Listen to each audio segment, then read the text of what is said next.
Through the trees shine rays of light, without a single care.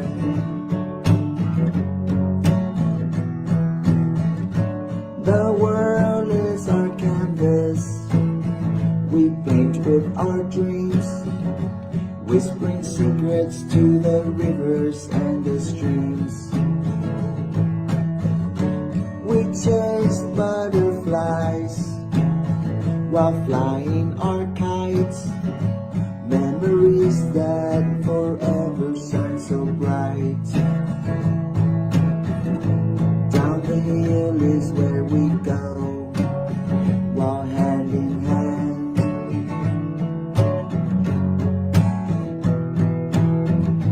Leaving footprints on the sand, together we'll find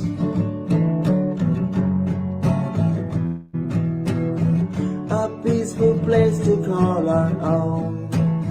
And as we journey down the hill together, never be alone. Leaving footprints on the sand, while hand in hand. Find a place together we can call our home. And when the day grows cold, and then the sun sets low, we wrap ourselves in warmth. If we're together, yes, together we will conquer any storm.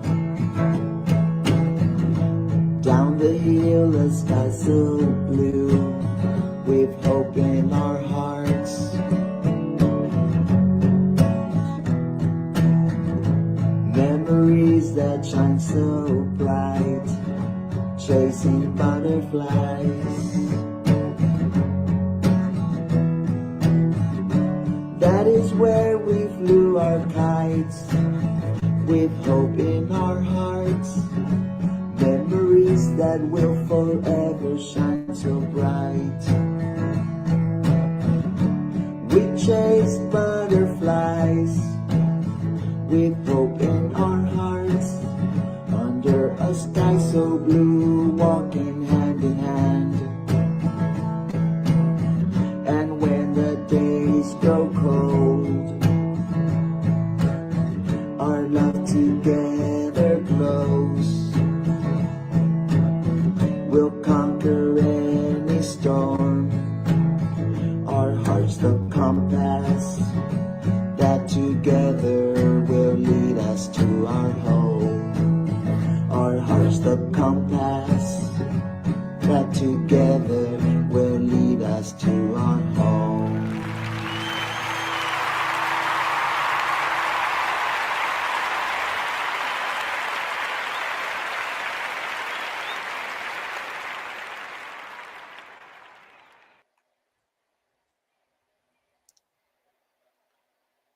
Okay, and welcome everyone. Welcome to our Friday night show. I am so glad to see you. It is a somewhat different Friday night show tonight. It's still a party, but in the first half of our show, we're going to have the amazing Mr. Joe Swisher, a guest of mine who some of you have seen before, and he may be new to some of you. Nevertheless, I think you guys will be very fascinated and interested in the story he's going to tell tonight.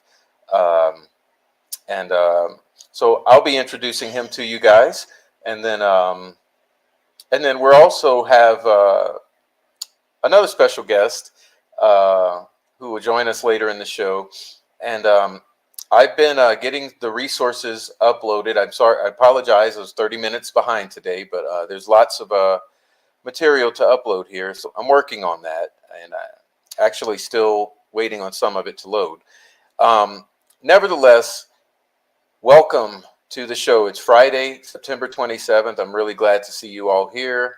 If you're in the Lurker crew just watching, please go ahead and join the chat. It's really friendly in the chat. Everyone will be glad to converse with you in the chat. I'll ask my mods tonight to please be a little patient. Don't be so quick to kick people out of here. I know I'm waiting to see if Cromley will join us. He might have been booted by someone, but I don't want Cromley booted, or really anyone else, unless there being an absolute problem. So please try to be patient. Remember, it's Friday.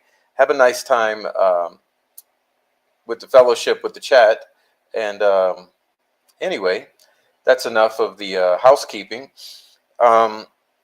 If you're on the replay, and I hope to see many of you in the replay. Remember, and always keep in mind that you can leave a comment down in the comment section, because although you may have missed the live stream of this event, these will stay up, and you can certainly participate in the comment section and continue the conversation.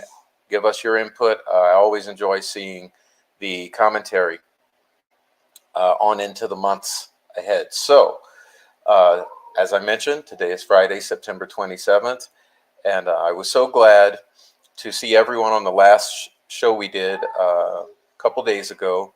A lot of good feedback from that show, and I anticipate we'll have a lot from this show. So yeah, thank you guys for all of that. Let's see if this file comes up so I can welcome in our guests. No, it's still delaying, so we're having issues here, but that's what's going on.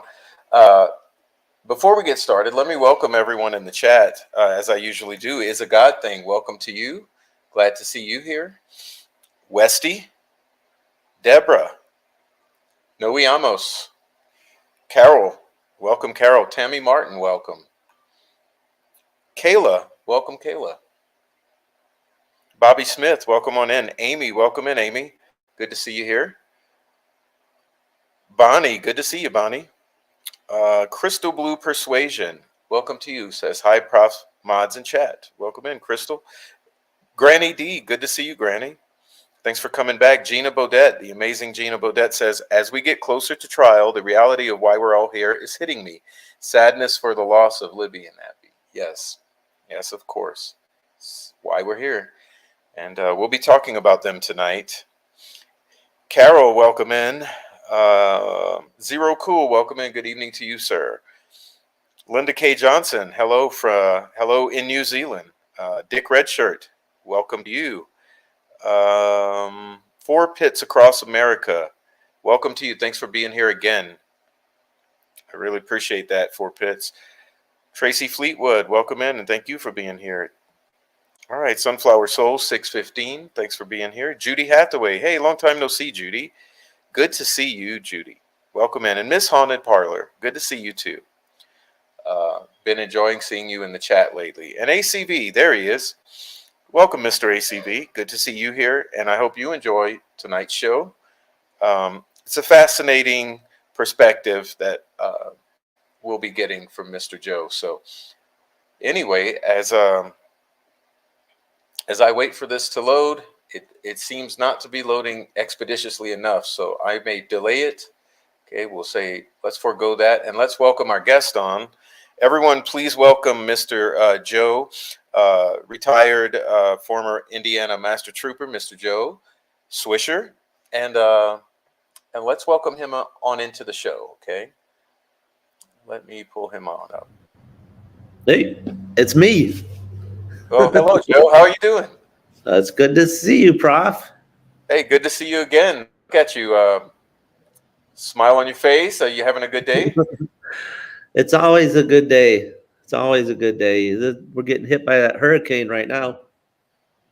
That True. little remnants of the Hurricane Helene, I think it is. Oh, you mean it's made it up to Indiana now? Oh yeah. Oh yeah, I hadn't thought of that. Yeah, just the outer bands, but just a little wind and rain. But I have a coffee, I have a K-cup, and I have my cat. What else do I need? Well, So that's where I'm at. You're prepared. Usually I'm all caffeinated to the extreme, but tonight I just chose the water, so Water. a little unusual, but Awesome. Well, I'm glad to be here, Prof, and thanks for the invite. Appreciate it. It's good to see all the interest still in the Delphi case. I tell you, thank you for coming. In all sincerity, Joe, I got to tell you, the interest has just been escalating beyond all expectations, and you know it's fitting because this is such a mesmerizing. It's it's engrossing. I think it's captured the attention of the world, really, and I know it's captured a lot of our hearts. So you, Noe, and I are really we're sort of like peas in a pod in our Hmm. heart center for this case and these girls, Hmm.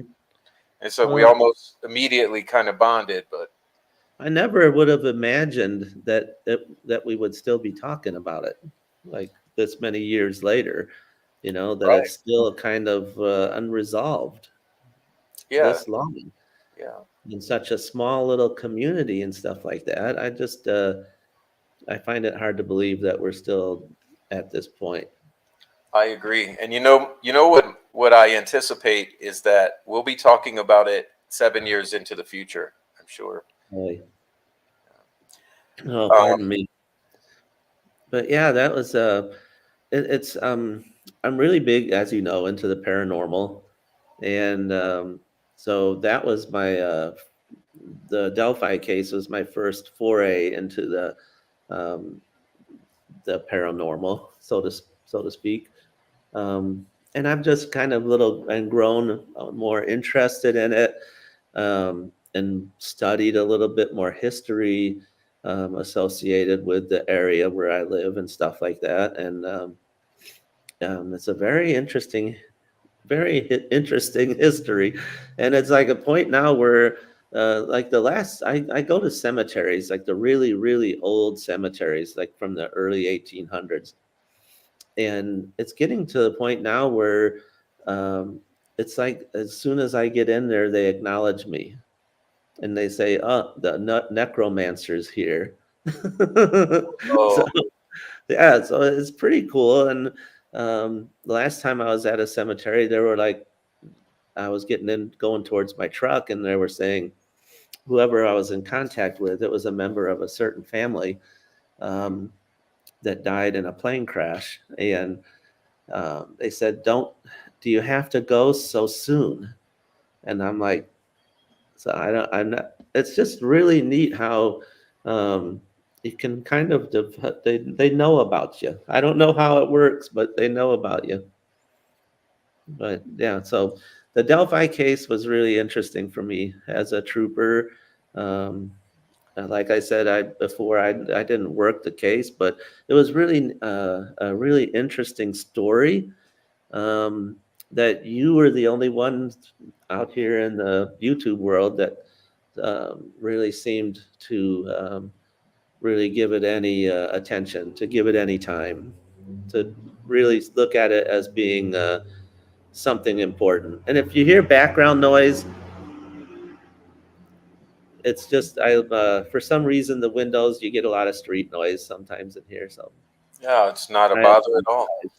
I apologize, but thank you for the continuing interest and not letting it just go and fall by the wayside. So I'm really happy about that. Well, thank you. You don't have to thank me, but I know it's just been an incredible amount of work, and I've never seen anything other than physics with so much information. I mean, Hmm. it's there. There's a mountain of information, and it's so much to process. Hmm. There's a lot of stuff, and I just can't believe that I don't know where it jumped off the tracks. I don't know where the investigation kind of went astray. I don't know where it was like it was really hot for a while. The investigation and doing the crime scene and stuff like that, and then it just kind of I don't know. We were following up on a lot of leads because people were calling in the tip line, the FBI tip line.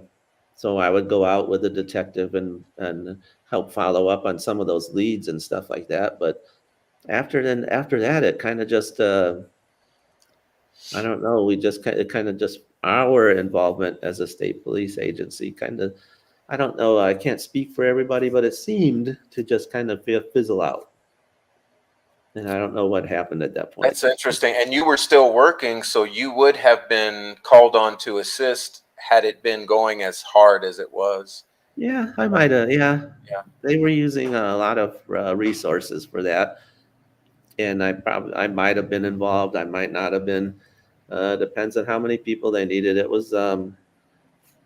It was kept very close to the vest. It was very kept very even amongst the state police officers and stuff like that. They didn't really share a whole lot of information, even with the rank and file troopers and stuff.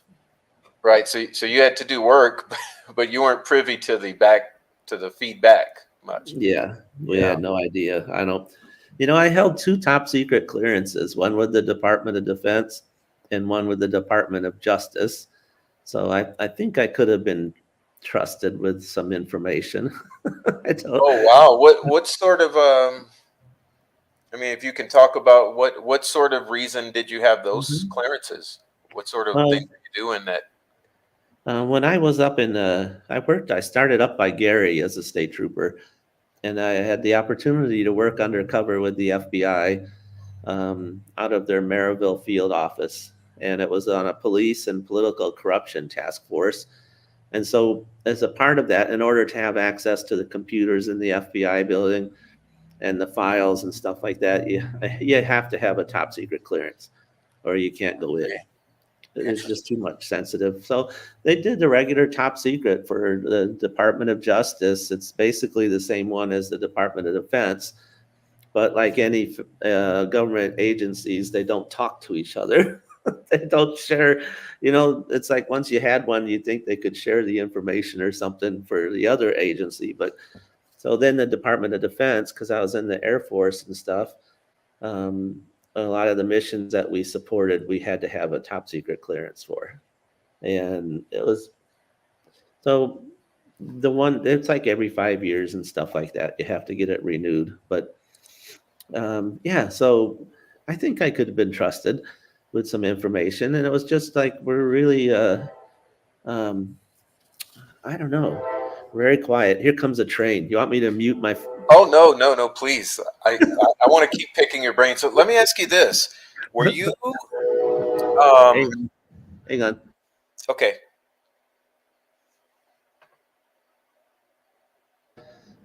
Okay. The Okay. horn's gone. Were you around were you around when they raided the Keegan Klein home in Peru? No. Well, I I can't remember. I might have been. Well, I retired in 2020. So if it happened after 2020, I wasn't with the state anymore. Oh, let me think. When was that? That was I remember it taking place, but um, it just seemed like there was going into a lot of different directions. Um, and I still feel really strongly about what I was shown, so to speak, that day I went out there. oh yeah, yeah. Oh, you know what? Actually, I think that was kind of like towards Mm, that was in 2017 actually. The that one. The the when they went to the But I Keegan. assume you weren't involved if you don't really know much No, about it. Yeah. no, I wasn't. So And yeah, I'm really interested because I think a majority of our viewers have probably never heard your story of your visit in March of 2017 to the area Mhm. and that's part of why I wanted to have you on was to expose all the new listeners to that Uh-huh. amazing story because it's just an how what's the right word wow it's just Yeah. intriguing. I mean it's Intriguing and it's enticing and it's to me it's obvious. It's like it couldn't get more obvious. It's like um I don't know. Unless you hit me over the head with a bat, you couldn't get more obvious than what it was. So, did you want me to talk about it just a yeah, little bit? please tell the story. All right. So let me set the stage here. Mm-hmm. So you at this point in your career in 2017, you were pretty much you were a master trooper for Mm-hmm. Indiana State Police, almost or just about 20 years in at that point, you would say? 17 would have been 22 years. 22 years in, Mhm. okay. And and you decided in March of 2017 to go and check it out for yourself and kind of put your feet on the ground and get a feel for it because Mhm. you were concerned about it, and it was, I guess it was the Mhm. biggest thing at the time. So yeah, so for what I understand is one day you you put on your uniform and Mhm. got in your marked vehicle and you Mhm. drove yourself to the trails in Delphi. So I'll let you go from Yeah, there. I was it's about halfway between Logansport and Lafayette where Delphi is. And they built a new stretch of highway between, it's like 4 lane. It was 2 lane, real curvy. Now it's 4 lane. It's a straight shot to Lafayette. And I'd driven past it, but I'd never been to, I had no idea. I've never seen the bridge before that they're talking about, the high bridge. Never went back there after the murders, after the girls were found. And so one day coming back from Lafayette, I decided, well, it was a month to the day, I think, that I decided I was coming back from somewhere. And I thought, well, it should be all quiet there. They're not doing anything at the scene anymore. So I thought, well, I'll stop by if nobody's there or whatever and see. So I got off the highway and went around the little curvy, windy road that takes you back there. It's really isolated. And um, you can't see the bridge from the road. It's all wooded, and they're just like a little bitty little pull-in area, like where maybe you could maybe fit 2 cars side by side, and that's where the kids, the 2 girls, were dropped off. Just that little tiny parking area. Um, but it was kind of fenced off because of the investigation, because of what happened there, because it was a crime scene. So I parked my state police vehicle in front of in that little rocky gravel area and parked there and went back down the path. I had no idea where I was going.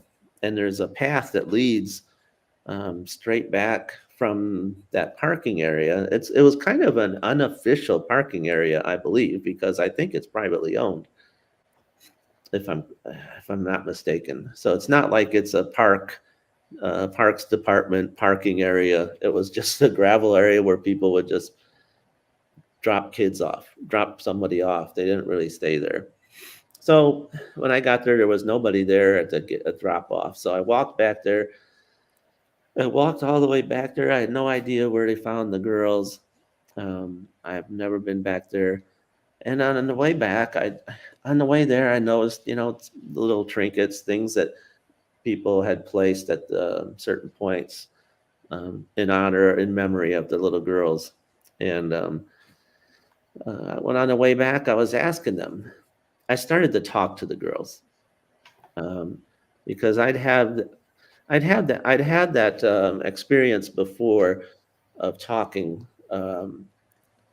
and asking for things, and sometimes if you ask for things, they'll give them to you. So I talked to the girls in my head. I'd like, show me something, give me a sign, um, help us find the people that did this. I was just basically talking, like, seeing if I could hear something on the way back, or maybe they would show something. Because I'd been to scenes before. One was a trooper, fellow trooper that was killed in a car crash, and I went back the next day, and I firmly believe that when there's a tragic death like that, a sudden death, a horrible death like that, that the energy it stays in the area. I It agree too. I do. it lingers. It lingers. It's really strong. It's really palpable, and it's like I can tune into that. I can almost see what happened sometimes. And this trooper that died in the car crash, it was all cleaned up the next day. It was really quiet. So I like to go there when nobody else is there because it kind of it doesn't interrupt with that energy. And so I walked back. Um, I was walking that crash scene where the trooper was killed, and I saw something glint, like a little flash of something in the ground. And so I walked over to where this little light, where a little flash was, and I saw something shiny in the ground. So I started digging with my finger in the dirt, or it was snow at the time, and it was a pair of handcuffs. I pulled it up, and it was one of his handcuffs that was left behind. And I ended up giving the pair of handcuffs because they weren't state owned handcuffs. It was a pair of his personal handcuffs. And I took those to his parents and gave that set back to his parents to have and stuff. So you never, it's stuff like that that you don't know. I go in with an open mind. I go into something with an open spirit to whatever it is, whatever I whatever you're going to show me, there's something, there's some reason, there's something there. There's something always, there's always, I believe there's always something that's left behind. And for some reason, maybe he wanted me to get those handcuffs and return them to his parents. Maybe his parents got him those handcuffs. I don't know. But so that's the kind of thing that, like, that energy, I could still feel that palpable energy there, even months to the day. That's not a lot of time that's passed since something like that happened. Um, so, um, so on the way back, I was looking for something. And are you still there? Yeah, sorry, I had to cough. Well, no worries. I was Uh, like, no, so, my, let me catch up with you. So you sure. had gone onto the bridge and into the woods Mhm. area, and then you There turned around. was. And as you're leaving, Hmm. is I'm this where looking you for. are? Yeah. I'm looking for stuff. This is when I'm asking the girls, show me something. There's nobody around there to look at me like I'm weird or something, you know. I don't have to worry about people staring at me because I'm saying stuff or whatever. But I do. I was like, show me something. And I think if you really believe, you'll see something. But nothing. There was nothing. Didn't see nothing. There's nothing on the ground. Nope, nothing. I got nothing out of that. So I was like, okay, well, I get back in my vehicle, my state police vehicle, and I'm I like right across from where I parked my car is a house. It's a brick house, 2-story brick farmhouse looking thing with some outbuildings, big outbuildings behind it. And it was kind of weird. It drew my attention right away because they were moving. There was all kinds This of is, activity going on there. I'm And sorry. I'm So like, for our listeners, this is the Mears household. He's described the Mears home and outbuildings and all of that. yeah. And so, I mean, it's literally, you could walk from that little parking place, that parking area, right across onto their front porch. Literally, it is right across from the entrance. You can't get closer. And so their driveway, I thought I'd pull in there to back out, go back to the highway, you know, get back to where I was supposed to be, back in Peru. And so I pulled into that. Yeah, there it is. Mm-hmm. That little door, that brown doors. I'll get to that brown door in a minute. But am I talking too much? Oh no, please! I'm just Okay. showing. I'm trying to show to help our Oh viewers yeah.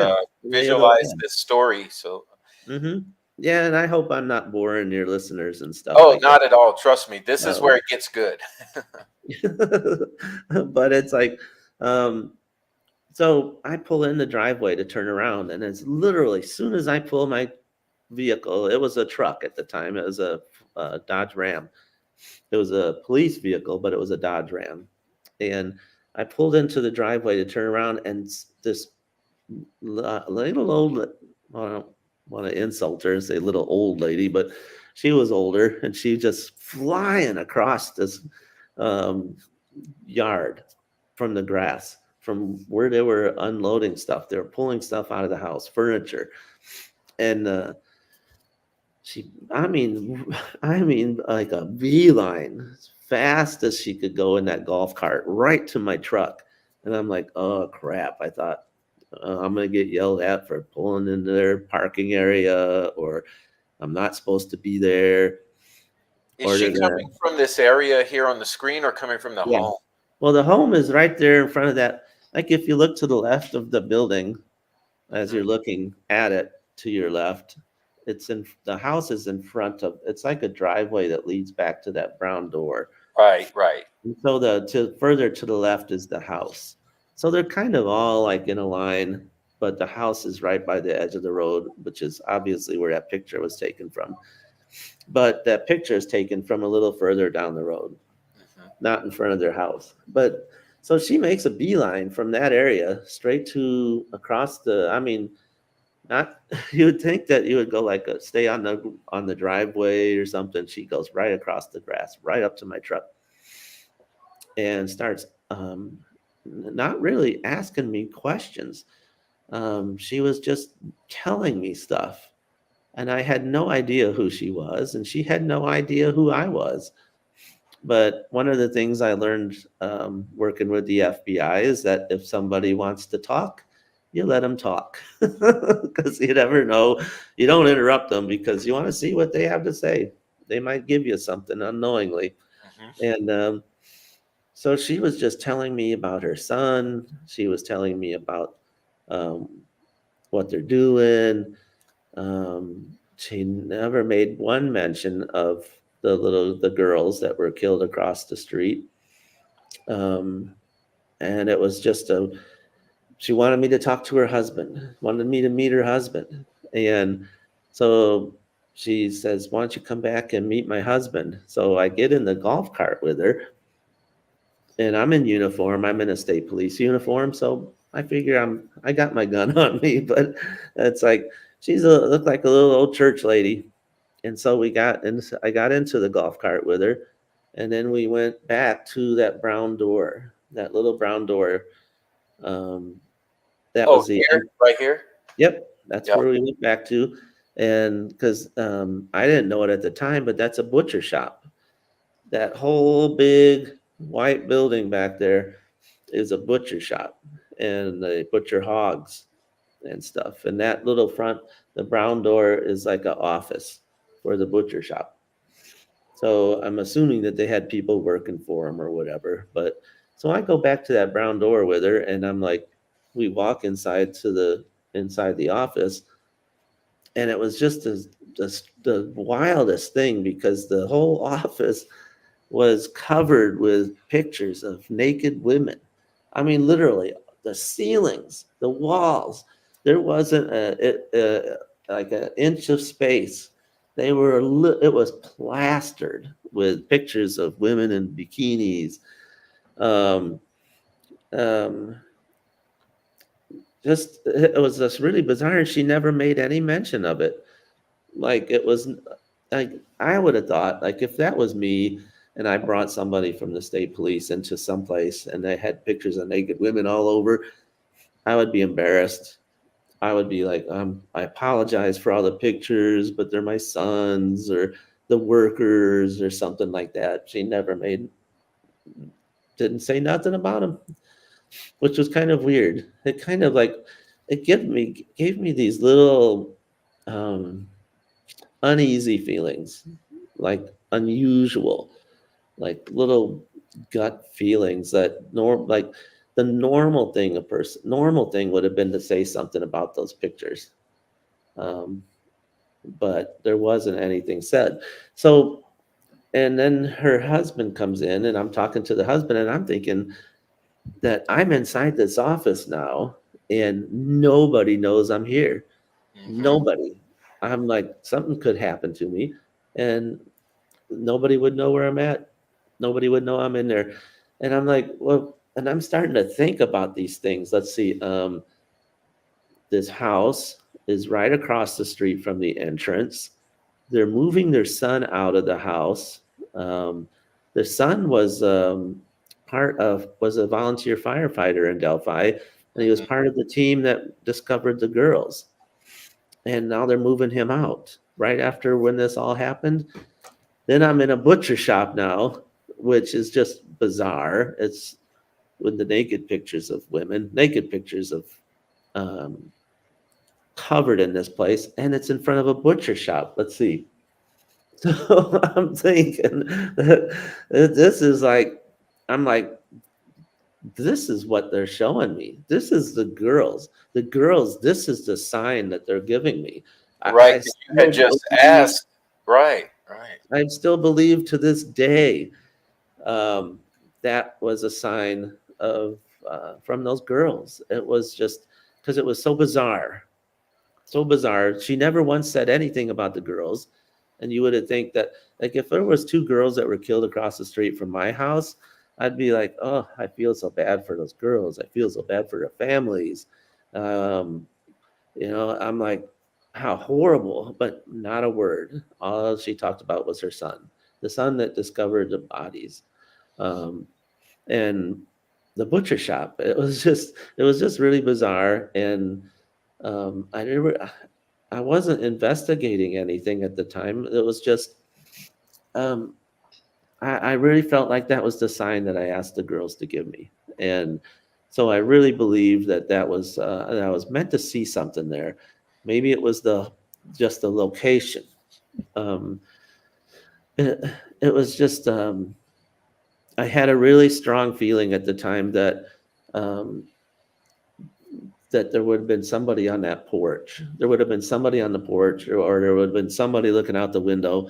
It'd be the perfect spot where you could sit and see those girls dropped off. They were dropped off right in front of the house. Right. Um, Let me show something. I don't have it ready, but I can show it on my screen. Let me show the people something so that they can understand what you're saying here. Okay, you mhm. guys look at this. Sorry to interrupt you, Joe. I'm No, just go I'm right trying ahead. to. And give Okay, me a chance so to drink coffee. so what you're saying here, okay, is this is the house, and that gate there is the gate you would be parking at. So what you're saying is that from that second story balcony there, Yeah, anyone could see who was entering and exiting those trails easily. yeah, Yeah, no problem at all. let me see. If you were to have a lookout, you don't even have to be involved, but you could be a lookout and go, oh, they just dropped the girls off. Then nobody would even see you. And it's the Yeah. perfect spot because that's where all the kids were dropped off at, right there. And that's where I pulled in, literally, not even like maybe 100 feet from that fence. It was a gate. It was a metal gate that was like chained shut. Mhm. But it wasn't chained shut at the time that these murders happened. It was just Right, open. that's a new thing. Right, right. Yeah. hmm Mm. So it just I had a really strong feeling about the porch, that somebody was like a lookout from there, and the butcher shop. I found out that the the method, the manner that the girls were killed, and I'm like, and there's a butcher shop right across from the entrance. It's like it's like a blaring to me. It was just like, did anybody talk to these people? I don't know. I wasn't involved in the investigation. I wasn't privy to anything. Um, but to me, it's blaringly obvious. Sometimes the most the simplest explanation is usually the one that's correct. And Exactly, exactly. well, I mean, that's like they had their command center set up in these people's driveway. I'm Mhm. like, did anybody talk to them? Did Did anybody hear them? anyone go and check the butcher shop Butcher shop. Yeah. Where or the would you get where barn? would be the perfect spot to get rid of a knife that was used in a homicide would be a butcher shop because there's knives everywhere. There's Exactly, knives probably hanging up in that place. I don't hiding know. in plain sight. You could just wash the knife Mhm. and yeah. Yeah. So my gut's telling me, you're looking at all these other places around here, all these other places. And I don't want to badmouth anybody or because I'm not really privy to all the ins and outs of the investigation, but I'm just really, what I felt is that if I'm looking, everybody's looking everywhere else but right here. It's like this place is right under your nose. So when I left there, I had this strong feeling like I got to tell somebody. I'm not just some Joe Schmo walking down the street. I'm a master trooper with the Indiana State Police, and we hone those skills of like your gut instinct, your gut feeling, a hunch. I've followed up on hunches and solved cases. You don't ignore a hunch. You don't. That's how you solve stuff.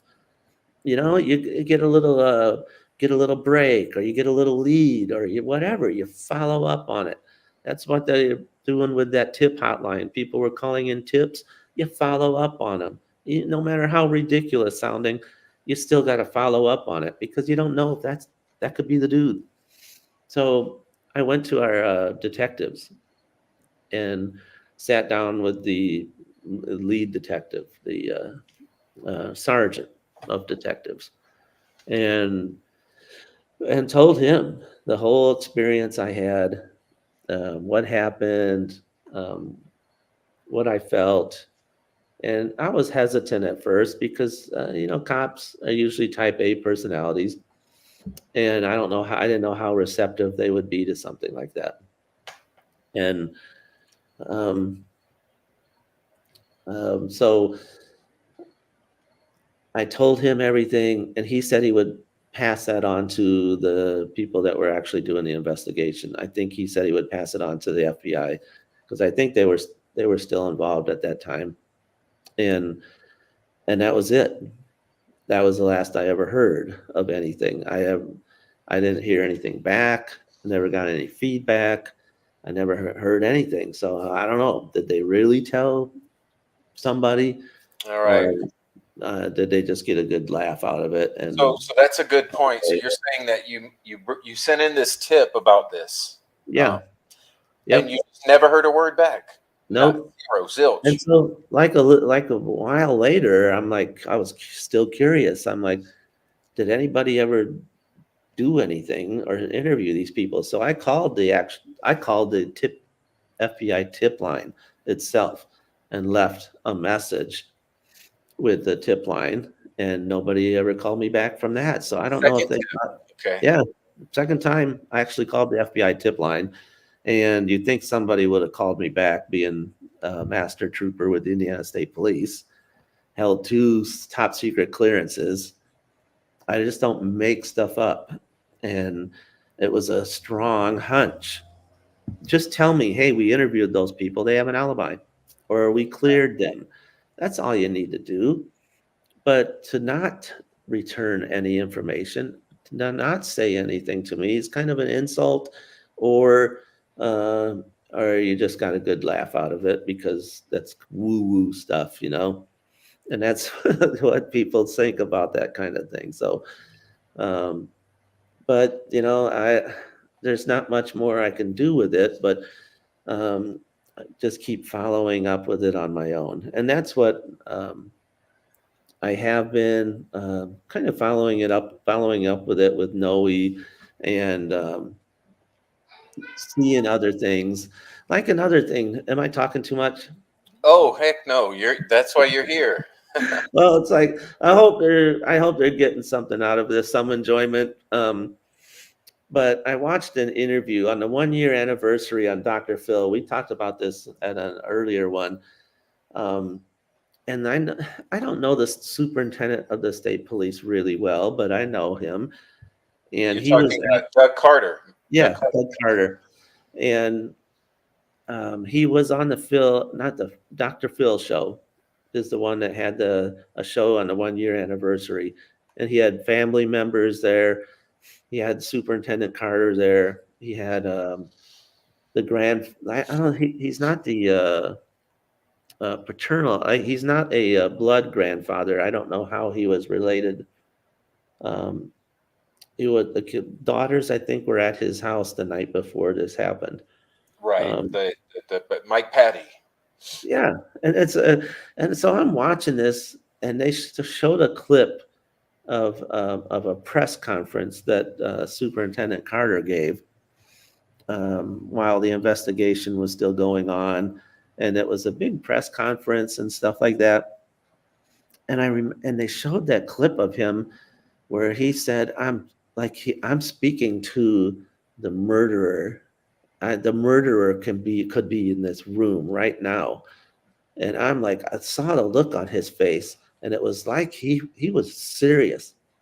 He was dead serious, and it made me feel like he was talking to somebody in that room that worked in it. If you watch that, go back. Whoever's watching this on here tonight, it's the 1 year anniversary of the killings. Dr. Phil. It's an hour show, and watch that interview or the press conference that Doug Carter did um, on his on at in Delphi. He gave the press conference in Delphi, but look at the seriousness on his face. He says, "We will get you. We will catch you." And it was really serious. He was speaking to somebody in that room, and I'm like, I'm like, so I started thinking, how could the killer be in that room? Um, why would he even think the killer could be in that room? Uh, that's not something you say. And the look on Not his something you face. say, right? Yeah, and Mhm. what I know about that day is they were taking note of who was in that room. You know, Mhm. it's there's Mhm. people have scoured that video to say who was in that room. Yeah. And I mean, he what's was interesting talking to to me, somebody, and I don't know who was in that room, but I've known him. I know him enough to know that, man, if I was on the other side of that stair, I know that my butt's in a sling. I know I'm in trouble if he's looking at me like that. Um, he was dead serious. I mean, two laser beams coming out of his eyes, penetrating somebody in that room. Um, I, and it wasn't like he was talking to the camera, because most of the time you see those kind of things, oh, they're good talking point. to the camera like, "We're gonna get you, we're gonna find you, we will not rest until we find you." But this was not talking to the camera. He was talking to somebody in that room, and that was a difference. I've never seen it. I've never seen that before. Like, he would have gotten off that stage and grabbed that person. I still think that the a Hmm. at least a killer was in that room. So, you Hmm. see about Doug and this whole debacle is people often will criticize that, the public should not be discussing any potential Mhm. perpetrators of this crime, but the public is doing their best, and that the Yeah, actual fact is that no they're one doing has that. been cleared. And Doug Carter has Mhm. said that many times, that no one has been cleared, or we haven't cleared Mhm. anybody, however he phrased it. Yeah, Basically, yeah. they on all this time, they even to this day, there's someone that they have identified as being involved in this, Mhm. that they're prosecuting, but even now, no one else is cleared. Yeah. What That's, is the people should be talking about it. They should be until this is solved. Um, Somebody knows something. Somebody There's still people walking around that know what happened Mhm. and know who was involved. And you don't stop talking about it until you figure it out. That's why we do neighborhood canvases after a crime. We go and knock on doors because somebody might have seen something. Somebody might have heard something. An unusual car. I even brought up ideas. Was when I worked under a cover with the FBI. Um, there's satellites up 24/7, photographing everything in this country continuously. And we investigated cases with the FBI where they contacted, I can't remember if it was the NSA or the CIA or whoever, to see if they had any satellite images of that spot at that day, at that time. And this was close enough. The ones that was investigating, there was like a year or so from that date. So they didn't have anything. But that close, did anybody ask? That's what I asked these kind of questions and I never got an answer back. Did anybody ask to see if there was any satellite images of that area on that day? And I never got any answer back, but it's a valid You're question. talking about the eye in the sky, and it's Hmm. it's funny because Doug uses these odd phrases. Like in one of the talk shows he did with a couple other ISP, Hmm. he said, "We have an aerial view, a complete picture of what happened to those girls that day." Hmm. And that phrase has really stuck with Hmm. me. Is to think, well, does he have satellite imagery? Hmm. And he's It's there. hinting to put heat on people to say, "We know you're in the room. We have Hmm. an aerial view." Hmm. It's just odd. It's just so puzzling, and I think Yeah. that's part of the fascination with this case, and it's a good thing for these girls is that people cannot wrap their minds around it. Mm-mm. And so that's the um, I don't know where I was going with all that stuff, but it Well, was sorry to um, disturb you or oh to disturb your the train of call thought. or the Dr. Phil show. There was another gentleman on there, and I'm not accusing anybody of anything. It's just when I watched the Dr. Phil show, that dude that was sitting there, if you held that sketch up or that picture from her phone of the guy walking on the bridge, it looked exactly to a T, to a T of the guy that was on the bridge. And I think it was the grandfather. Maybe Mike Right? Patty. Yeah. Yeah.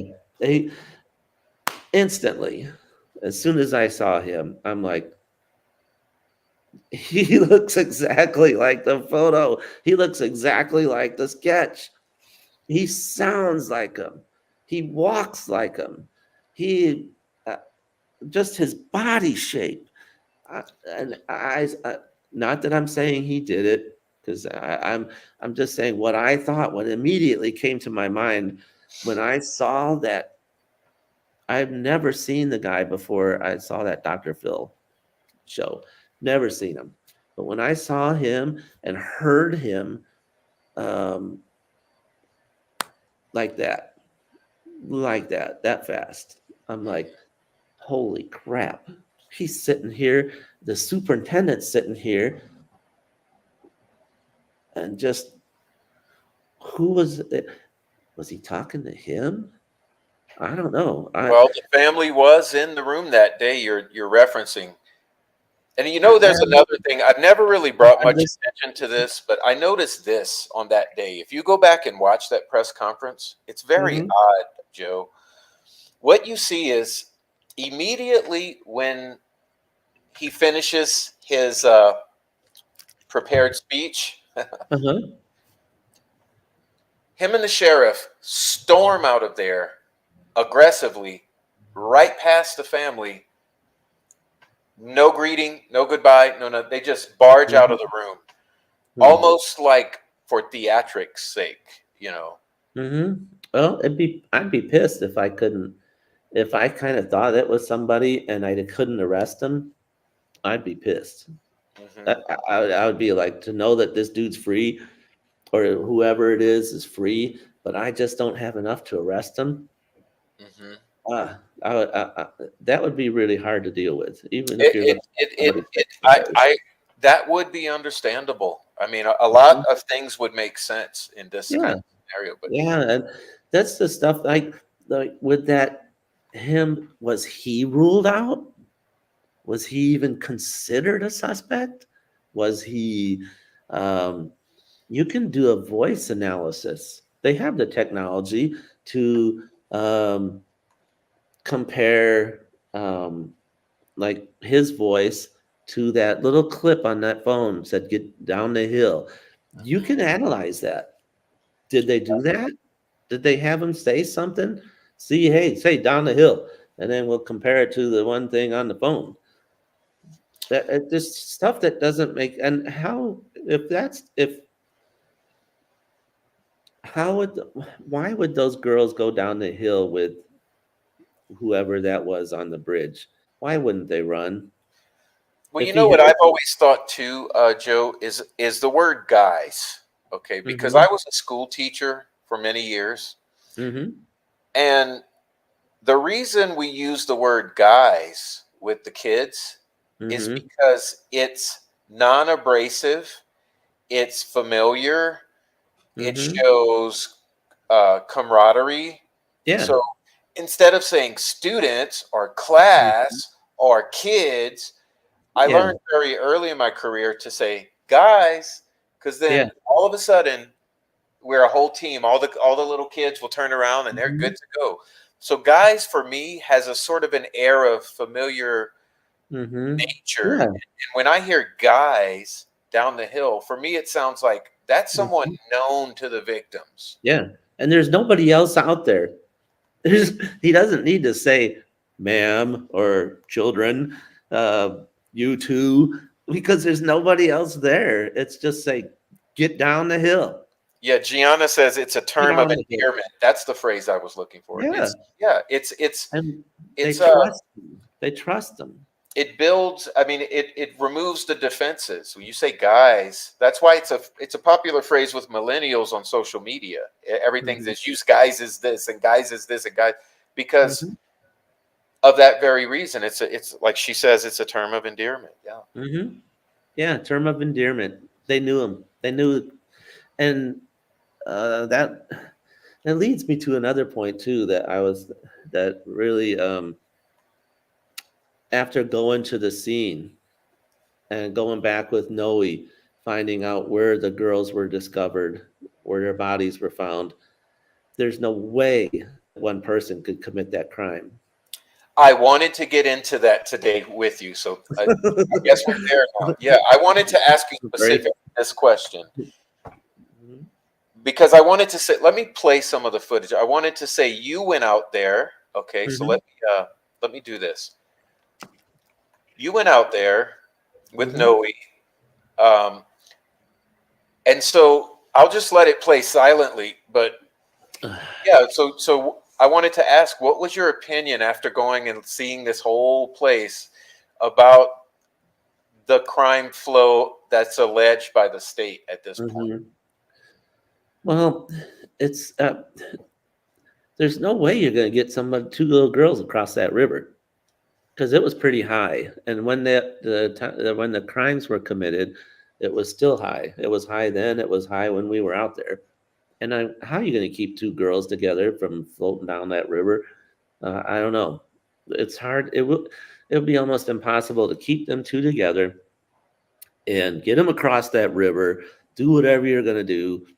Um, I'm, s- I started feeling like there had to be a lookout. If I was going to commit a crime, any crime you commit, bank robbery, you got to have a lookout. You got to have somebody that, while they're in there robbing the bank, has to sit outside and go, "Hey, cops are here." Oh wait, cops are coming in, or something. It's like one of the there had to be a lookout to say, like, when those girls were abducted or whatever they were doing on that bridge, that guy with the gun, whoever it was, where they would say, "Hey, wait, somebody else is coming down the trail," or somebody else just got dropped off. So you'd have to have somebody that would tell you that there's somebody coming down that trail that's going to see what you're doing. You just Yeah. can't hope that nobody will ever come by.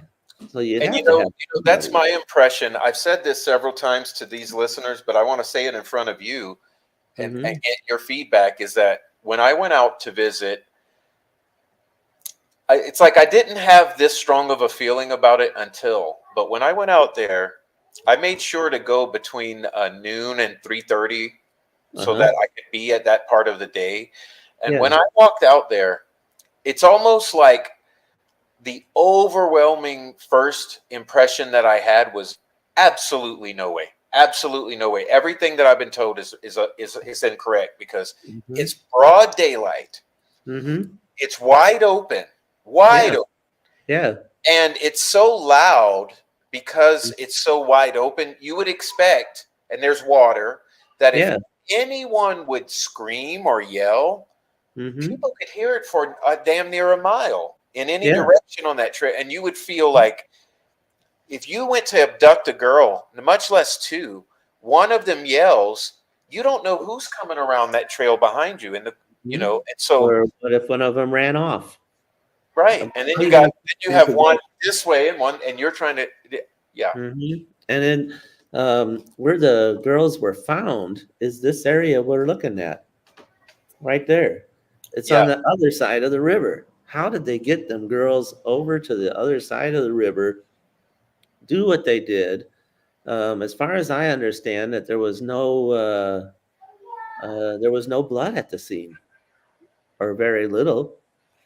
Well, Um, there's very little from the one who's clothed, mhm, but the one who's nude, there's a large amount uh, in the area. So it appears that she had been assaulted there and bled there, and then walked mhm. around a bit and then collapsed.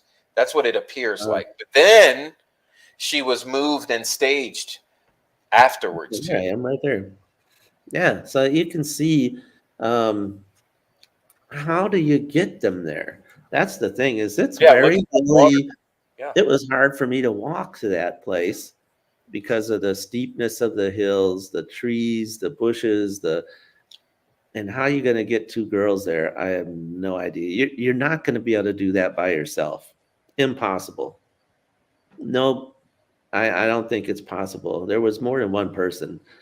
There had to be more than one person to do this crime. I had to have a lookout, and whoever was hiding by the bridge, because I think there's a picture of this dude hiding by a bush or a tree or something. You could see him poke out from behind the People tree. have asserted that fact, but I But it's really I hard don't to have a feeling see. one way or the other. Yeah. Yeah, but if you had to have somebody saying, "Hey, they just dropped the girls off," call them on a cell phone or something. "Hey, they just dropped the girls off. The girls are Right. here." You would expect there's phones involved, I would Mhm. suspect. Yeah, and then it looked like it would be easier, like if there was a road or a path or something where you could have a vehicle waiting to put them in the vehicle and drive down the road, commit your crime, and then bring them back to the scene. I don't know, but Did you see that, Joe? I don't mean to interrupt. Did you see on the screen are some of the phrases from the spirit box? Look at that one that just popped up. It touched my heart. Watch this one.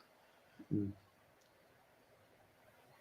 After you look at this, it's going to pop up. What I did it in real time, so as the okay. spirit box says it, you're going to see it pop up. Mhm. I'm sorry to stop you.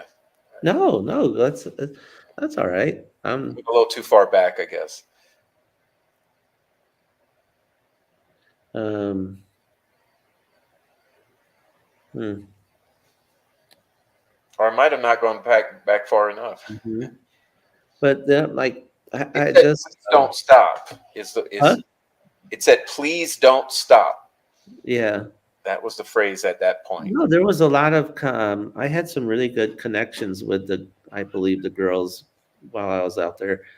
Really good information, really good connections with the girls out there, and um, it was I don't know. It's just the things that, like I said about that just don't make any sense. That just don't make any sense. There was a shooting range down there, um, a little bit further. Oh yeah, yeah. Let me okay, let me stop this. Let me show that because Hmm. I have that up too. So this is okay, so let me at this point we're near Wilson Bridge now. So this is the Yeah. Mears Bottoms, or it's basically a huge field owned by the Mears family, same family, but Hmm. it's about 3/4 of a mile further through the woods, and you'll see here where the camera is looking. This is where the shooter would stand, and what Joe's about to tell you, you'll see that I'm going to turn the camera around, and Hmm. uh, and that's where the target would be set up. So I'll let you keep going. I just wanted to show it. Okay. And Yeah. this is going into towards Wilson Bridge now. Okay. And I'm trying to see if I see the tree with the target. It was in there a little ways, but it was like it looked like it had been there for a long time because it was like had a wood backing, and it was like you could see all the bullet holes in the tree. Um, yeah, it looks like we're getting closer.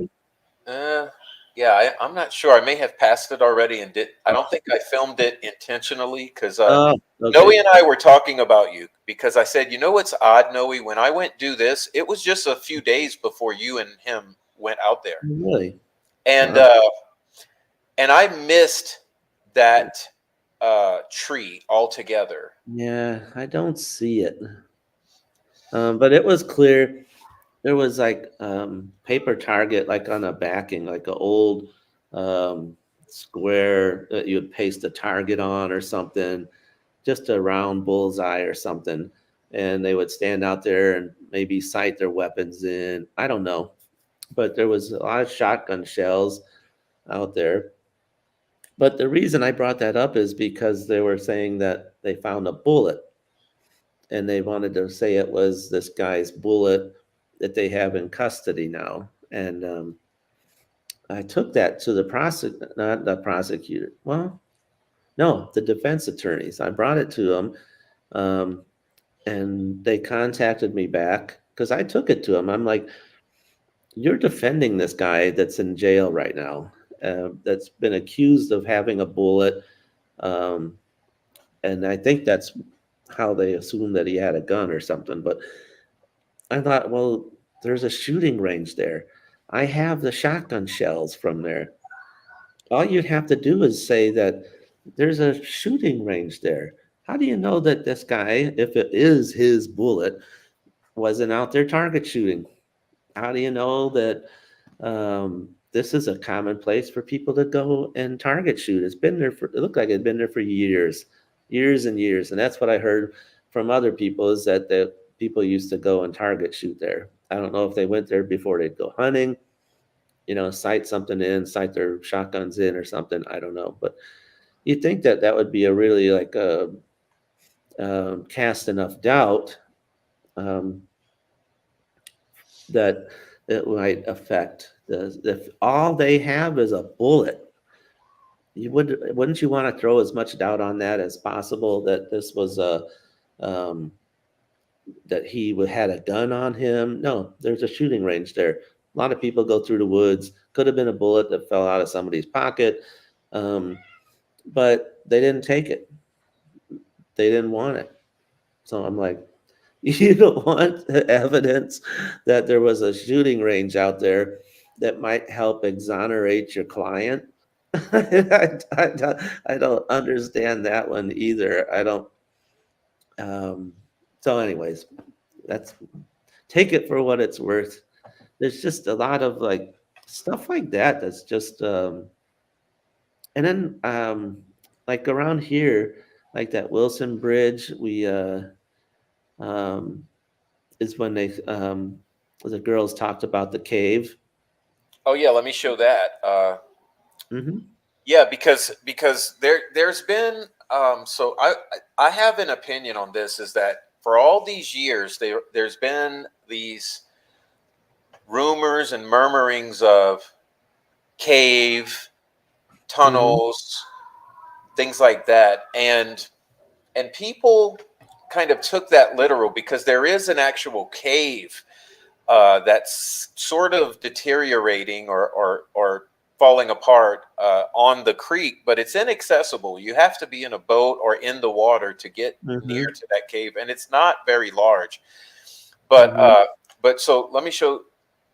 So where we were just looking at in the woods at Wilson Bridge, Hmm.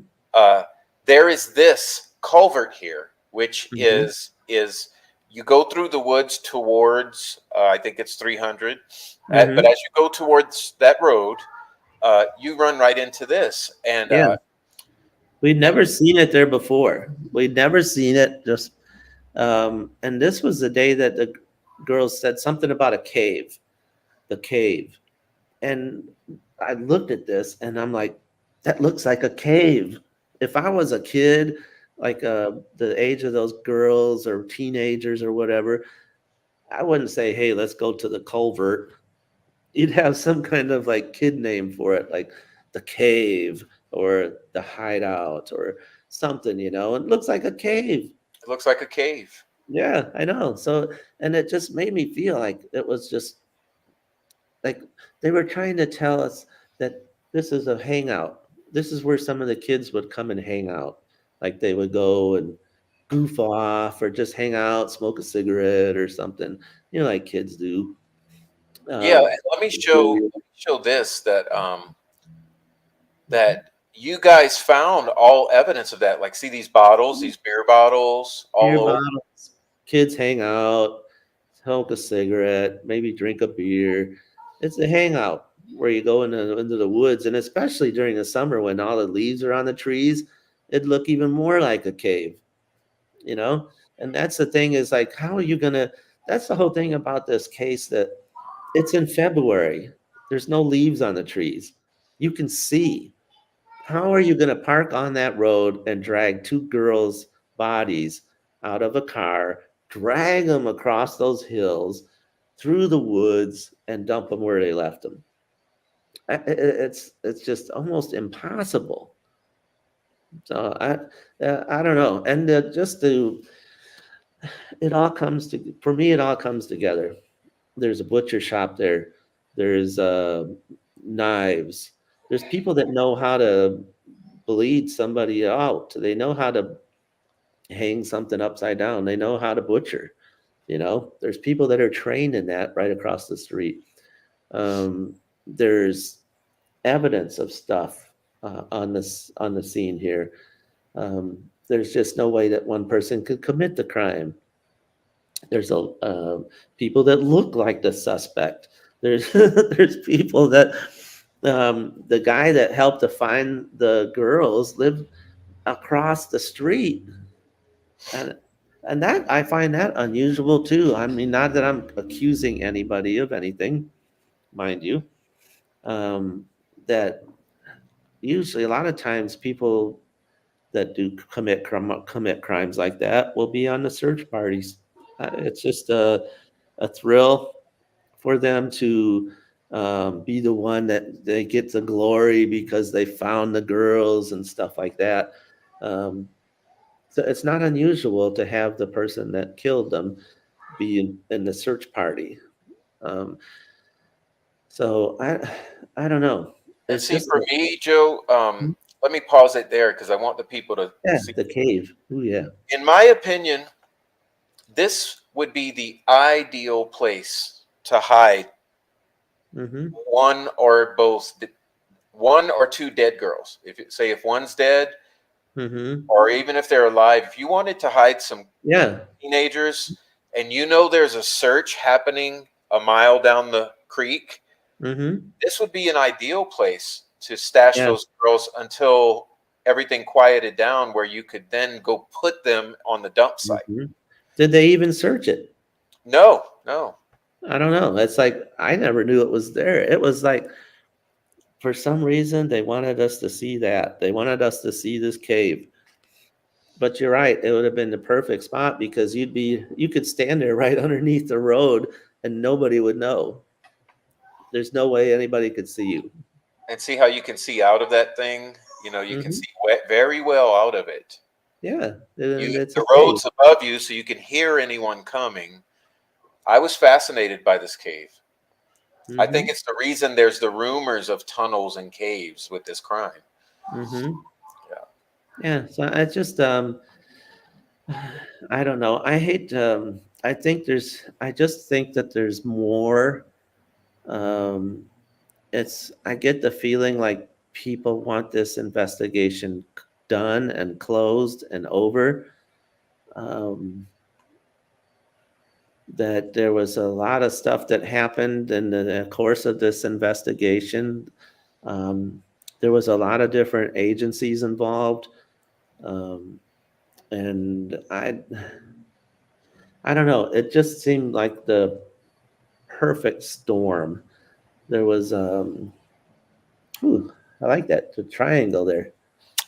Yeah, I wanted to kind of get into that, but I was going to let you finish your statement. Oh, well, then one time, the last time I think Noe and I were out there, there was a bag of or box sitting there, and I know it was just added there probably pretty recently, but it had all kinds of like Delphi school clothes. The Like clothing, I remember that. Yeah, it had yeah. like Delphi volleyball girls' clothes and stuff, and it was just a weird omen, a weird You thing know to what? me. I have that. Let me pull that up too. This is what he's talking about. I just happen to have had that Yeah, ready. okay, Yeah, look at yeah, this. there was a They box full of stumbled. clothes. Okay, let me back it up. They I still stumbled have on that shirt. the way out. They stumbled across this stuff, and you guys are going. Your mind's going to be blown if you haven't seen this. This is by Wilson. I don't. This, What are the chances of that? yeah, this is leaving Wilson Bridge. So you're going to see they're about to stumble onto it, and the most odd thing is one of the shirts is a shirt that there's pictures of one of our victims in. Really? Yeah, Oh, the they both soccer, that are. one there, that one Yeah, there. that Oh, I still have that at home. it glitched. Look at that. You have that shirt. You kept that Yeah. shirt. Mm-hmm. Still have it. It's in my garage at home. Oh my goodness, I didn't know that. Wow, look at It's that. like the stuff that nobody. That's the weird thing is nobody seems to care. Nobody cared about the shotgun shells. Nobody cares about okay, you found a little Delphi shirt. Nobody cares that you just all this bizarre stuff happened to me exactly 1 month after the killings. Don't you think it's kind of bizarre that they're moving somebody out after the murders? The guy that Yeah. found the girls? I, not that he's a suspect. I don't know. It just seems like that would be it's the most obvious. What was the date of this? What was the date that you went out the very first time? With It in was the March? date of the anniversary of the girls dying. It was what either when they were found or something. It was right around Valentine's, like a month after Valentine's Day. Mm. Well, And so it must have been March 13th then. Yeah, yeah, somewhere I know 2017 it was like a month after the girls were murdered. or 14th, March 14th maybe. Somewhere in there is Hmm. when you went out. Okay. Yeah, um, and it's just it just I wouldn't have these concerns if it was an open and shut case. I wouldn't have these concerns if they had arrested the perpetrators right away. If it took a little bit, but they eventually confessed or ratted out somebody else, I wouldn't have these concerns. But 7 years or however long it's been since the killings, um, obviously something we missed something. They missed something. Um, to still be a cold case. I think it's still a cold case. Me I too. don't think it's not solved. I don't think it's solved, but it's getting there slowly but surely, I think. Yeah, slowly but surely. So this triangle here, Hmm. what we were trying to explain is that I guess the basic feeling that Noe, and I have is that everything that happened to these girls appears to have taken place within the bounds of this triangle. Hmm. And by that I mean mainly in the properties along this stretch of creek. Okay, Hmm. uh, let me show. So my opinion uh, is that this yellow line is possibly what happened with the girls. I think that they had started at the high bridge, Hmm. and I think they walked along the creek to that Wilson Bridge area. At which point they were victimized. That's my theory. So they walked from the left where on your screen it would be from Hmm. the left to the right where it says uh, Old Royster Ford in Carroll County. That's the Is Wilson that? Bridge. Oh, that's the Wilson Bridge there. So that ends up being about a Mhm. mile. Um, and I had someone said that it took 26 or 27 minutes to walk it. Mm-hmm. I So don't. within that time period, they could end up from one bridge to the other. Mm-hmm. And I think if they were kept there till overnight, in the middle of the night, then they could Mm-hmm. easily be brought back under the cover of darkness and dumped kind of right back where they started, but on the other Mm-hmm. side of the water. That's my theory, but Yeah. I'm not shoving it down your throat. But I guess the triangle is showing that what I'm showing here is on the left. You have Riley Uh-huh. Park, and I believe Tobe Lesenby was in. I have reason to believe Tobe Lesenby was sitting in Riley Park. Okay, Mm-hmm. for some reason. And I have reason to believe that the girls were on the right side of the triangle at Wilson Bridge. And at the top of the triangle is the Andersons, which is another lookout point to see vehicle traffic coming in and out of the area. And I Yeah. believe that another of the quote unquote searchers was staged there. So I think you had 3 points of interest, but within the bounds of that, all the shenanigans happened, and Mm-hmm. I know that you and I have talked about that before. But Yeah. Yeah. Mm-hmm. okay, so what else do I have in the slideshow so I can let you talk again? Let's see. Oh, I don't I know. wanted to ask you about malfeasance, okay? Because this Mm-hmm. is something we've all been speaking about now. Now, I guess before I get into the details, how common would you think corruption is within the ranks of law enforcement and the court system there in your experience or in your Mm. vicinity? Wow. That's a loaded question. um, Feel free to not answer. yeah. I'm not familiar with the I've heard little bits and pieces about the accusations of corruption and stuff um, in that area, but I don't know a lot about it. I don't know how it's tied into the case. I don't. The only thing I know is um, when I took that shotgun shell, I called the attorneys that were representing what's his name? It's in jail. But and they wanted me to they asked me to find somebody that they could talk to about corruption, and they didn't mention any names. They didn't mention who. Um, I had kind of an idea of, I think, probably from Noe maybe, about um, that there was accusations of some kind of corruption going on. But they asked me, the attorneys called me back and wanted to know who they could talk to about corruption because they couldn't go to the local agencies. They couldn't go to the local agency. They couldn't go to the state police. Um, I think in their mind, they wanted somebody independent that wasn't involved in the case, that wasn't going to be tainted. Somebody that um, would be unbiased. And so I came up with some names, and I mistakenly called. um, oh, I can't remember. It was like somebody from the state police out of the Lafayette Post, and it was yeah, he was. I guess he's not too friendly with people that are involved in these accusations or whatever. But I kind of tried to come up with ideas of maybe going to somebody in a different city, maybe go to the FBI out of a different city.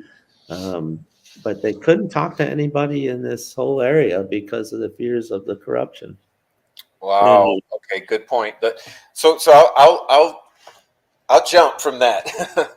So, are you aware of some of the points of of what people are suspicious about in regards to?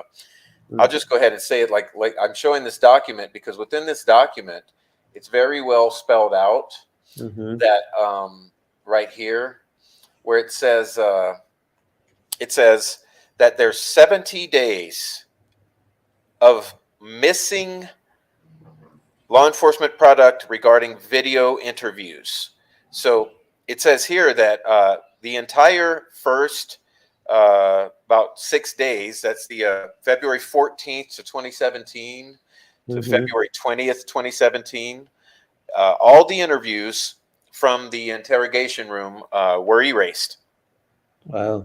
Okay, very important first week of interviews. And then again, Mm-hmm. all videos from April 28th, 2017 to June 30th, 2017. In totality, this equals 70 whole days of lost interviews. Okay, that appear to have been deleted, and it's just highly suspicious. So if you go here, we're going to look at number E. Oh, sorry about that. Number E says, totaling the missing days of interviews would show that the state of Indiana has lost 70 days worth of interviews and claims to have no ability to fully account, because they also claim that there's no log whatsoever that tracks who was interviewed and what interviews have been deleted. And so there's all of that missing. 70 days. It's in the first 6 months. It's extremely concerning.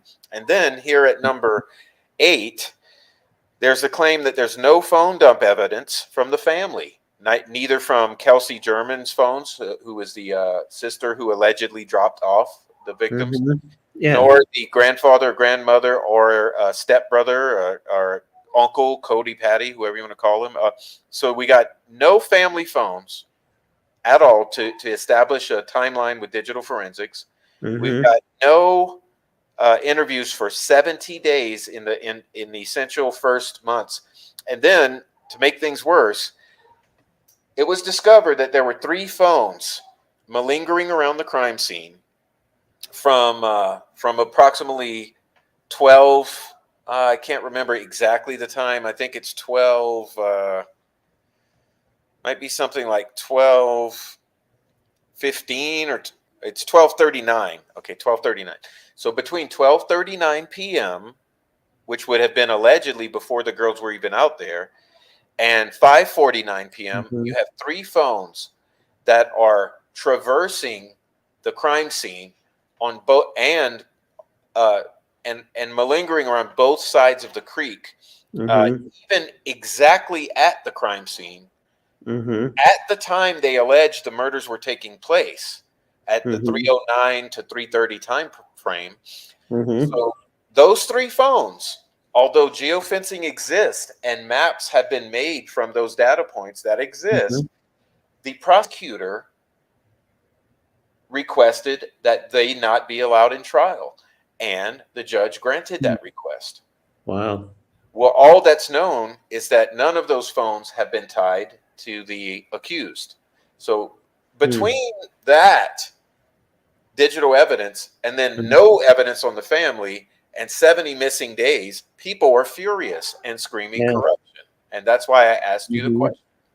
Yeah. I don't. Um. It's. I can understand the frustration that people are having because they're not letting any information out. Very little information is being shared. It seems to be kept really hush hush, very close to the chest. And I don't understand why, at this point in the game, what are they worried about? Who are they worried about tipping off? I mean, Well, I know, because even the crime scene photos have now been leaked. So the details of the crime scene are known to yeah, everybody. Yeah. you think that a little transparency, that if you let some information out, it might help your case. It might trigger something in somebody that they go, oh, I remember seeing that, or I remember seeing that van, or it might bring some information out. What's the point at this point in the investigation? I wouldn't, to be going on this long. It's almost like it's not even an investigation anymore. That evidence has been bungled. As far as I know, evidence has been lost. Um, as far as I know, there's no DNA evidence. I don't know how that happened. um, no usable DNA evidence, I would think. But it's just I don't know. Uh, um, I don't know that there's what the evidence, what the corruption was that these attorneys were encountering. I don't know if it was the mishandling of information, mishandling of evidence. It sounded like they were getting. It sounded like the kind of corruption that would be more of a interference, like like a more of a physical kind, like a in like not being able to do my job kind of corruption. But I don't know. I didn't want to know. I told him I don't want to know because I don't want to be dragged in the case. I don't want to be on the stand. I don't want to be involved. I'll give you ideas maybe of who to go talk to, but I'm sure his attorneys, as defense attorneys, they already know who they can go talk to Mhm. about corruption, charging corruption.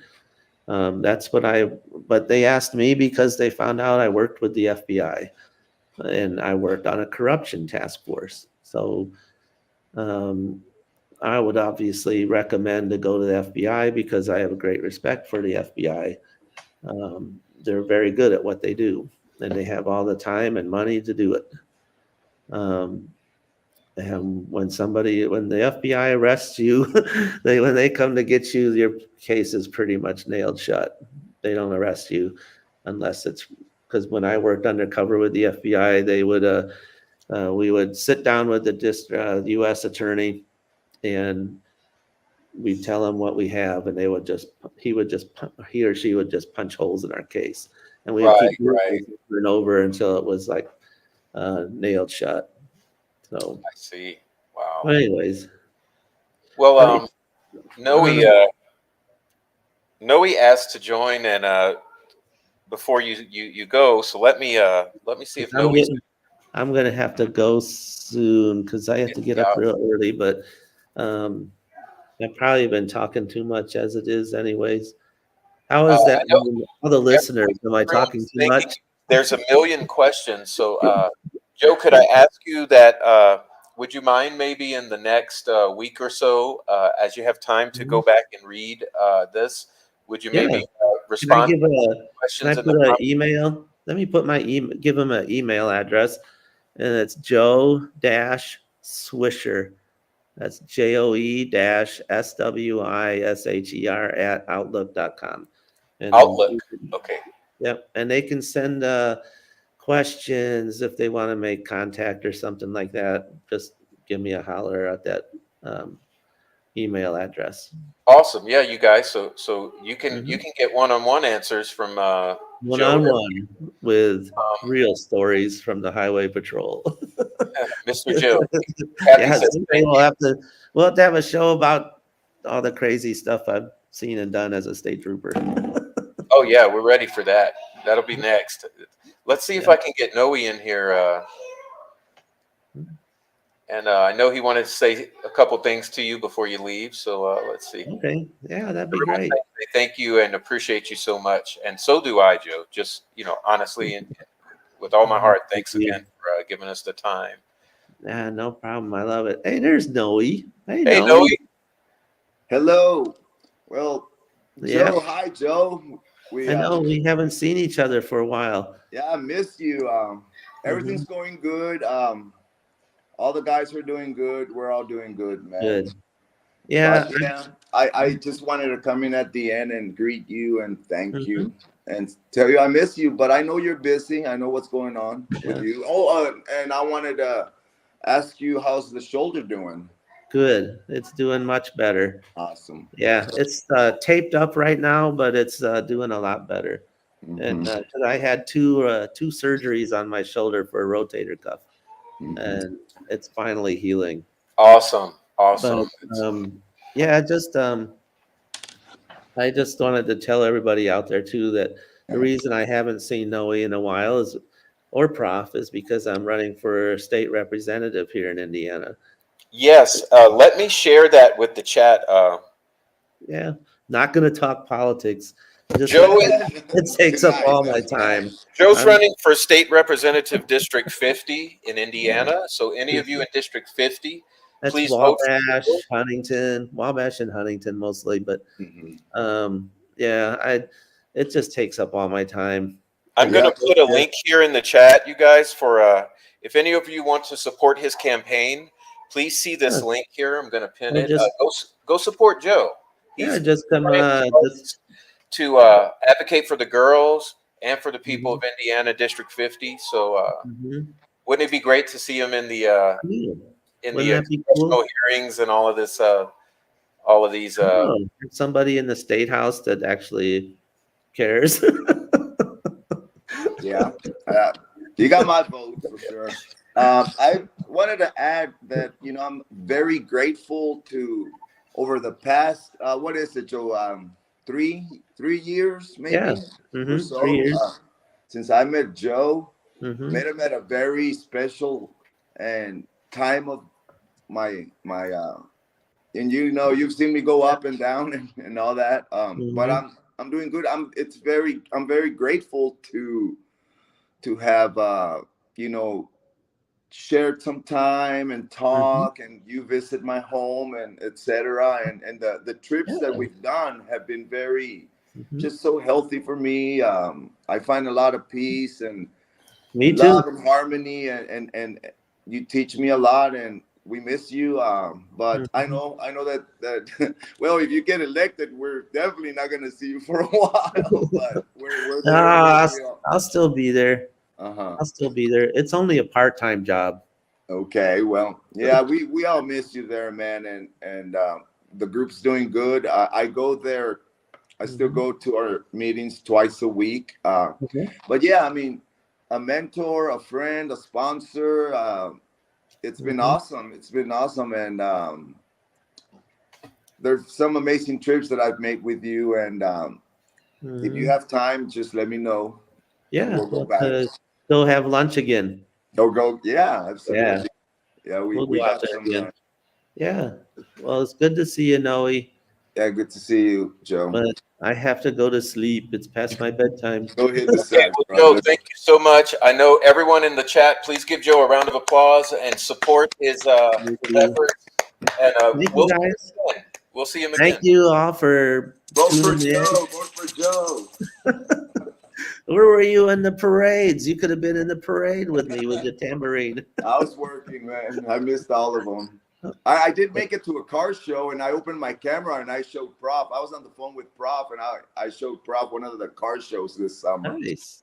Yeah. Awesome. Well, thank you all for tuning in and listening to me talk um, on and on about the Delphi. I love paranormal stuff. I'm trying to start a paranormal group here in Huntington County. I think next month they want to have a first meeting of this paranormal group where maybe we'll go and um, like to a cemetery or something, and just a little support group and show stuff, tell stuff, and I think I'm gonna call it like Hoosier Hauntings. Oh, Nice if one. you ever want to share anything on YouTube, you know that I'm sure Mhm. Prof will give you his platform. And oh, I have a friend in Ireland, which by the Oh way, yeah. Kishti, my friend from Ireland, he's got a decent channel as well. Wanted me to say hi to you, Oh well, hello Kishti. to Ireland. Mhm. Hello to New So Zealand. yeah. I'd So love to go to New Zealand if someday. you ever That'd be want to awesome. share any of your findings and Okay. adventures, let us know. Well, thank you. Thank you, And Noe. Thank and you. everyone, there's plenty. There's several videos of Mhm. Joe's paranormal endeavors with directly relating to Delphi right here on the channel in the video section. So Mhm. uh, Yeah, and if they reach out to me and stuff, I could.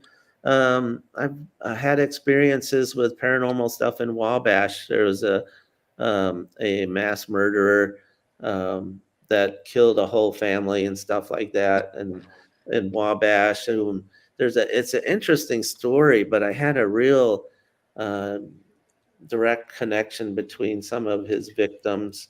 Um, just some really interesting history, some interesting paranormal stuff locally. right here in Indiana. So if they want to reach out, I'd be more than happy to share stuff with them or with you as well, Prof. Whatever you need. All We're right, I looking look forward, forward. Joe. Good night, Good Joe. luck. All right, you guys have a good night. Night. Cheers and Thank God you. bless. God Thank bless. you. All right, there goes Joe. Round of applause for Joe, everyone in the chat. Please, round of applause. Hit the thumbs up for Joe also, please. Yeah. Well, wow. What an amazing time with Joe. It was better than I expected. I gotta admit, you just never know how great things will be. That's how life is. That's why we wake up every morning. Well, damn, Noe. Good to see you. I wanted to play something too, so let me do this. Let's see, because I wasn't able, for some reason, I had some compatibility issues, but I want to do this for Joe. Let me do this. While Joe's going out, I want to play this. Look at. All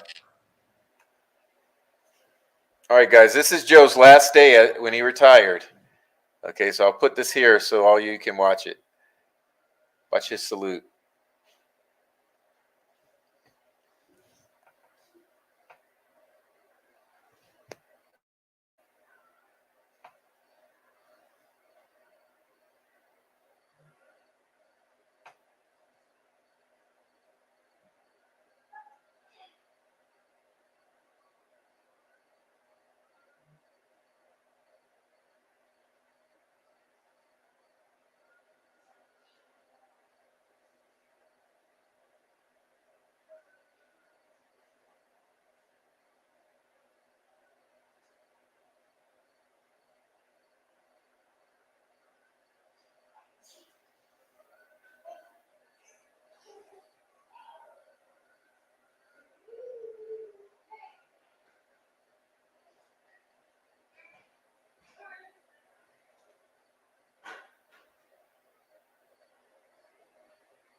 And that's how they do it in the I.S.P, Indiana State Police. So congrats again, Joe, on your retirement and on your run for office. Isn't that amazing? That's how Joe wrote out his last day on his unit. And when I found that video, it just gave me goosebumps, man. And I saw Joe a couple days after, but that video's on his TikTok. Joe Swisher on his TikTok, and I said, Joe, I just saw the coolest thing, and I showed him, and he started laughing. Oh my God, no! That was his last day as a trooper, retirement ride. Awesome. I see Bobby Smith's leaving. Good night, Bobby, and anyone else leaving. Good night to you. But we're gonna hang out a few minutes and just talk with the chat. And yeah. So let's do this, Noe. Let's talk about this because I know Joe had to go, but people were asking. Let's talk about this triangle. Yeah. Let's do it. Because I think some people might have missed the special episode we did discussing this, but yeah, why don't I let you run with it? What is the triangle? Okay, well, there's 3 points. One of them being Wilson's Bridge to Anderson's and the High Bridge, right, Prof? The High Bridge. Well, this is the second or the first version, which it stops at Riley Park. Oh, Okay, Riley. Okay, this is the extended one. Yeah, the one I I'm did going to was explain why. the smaller one. Okay. Okay, because Riley Park, for all of you who don't know the area, is very close to the Marathon gas station. Mm-hmm.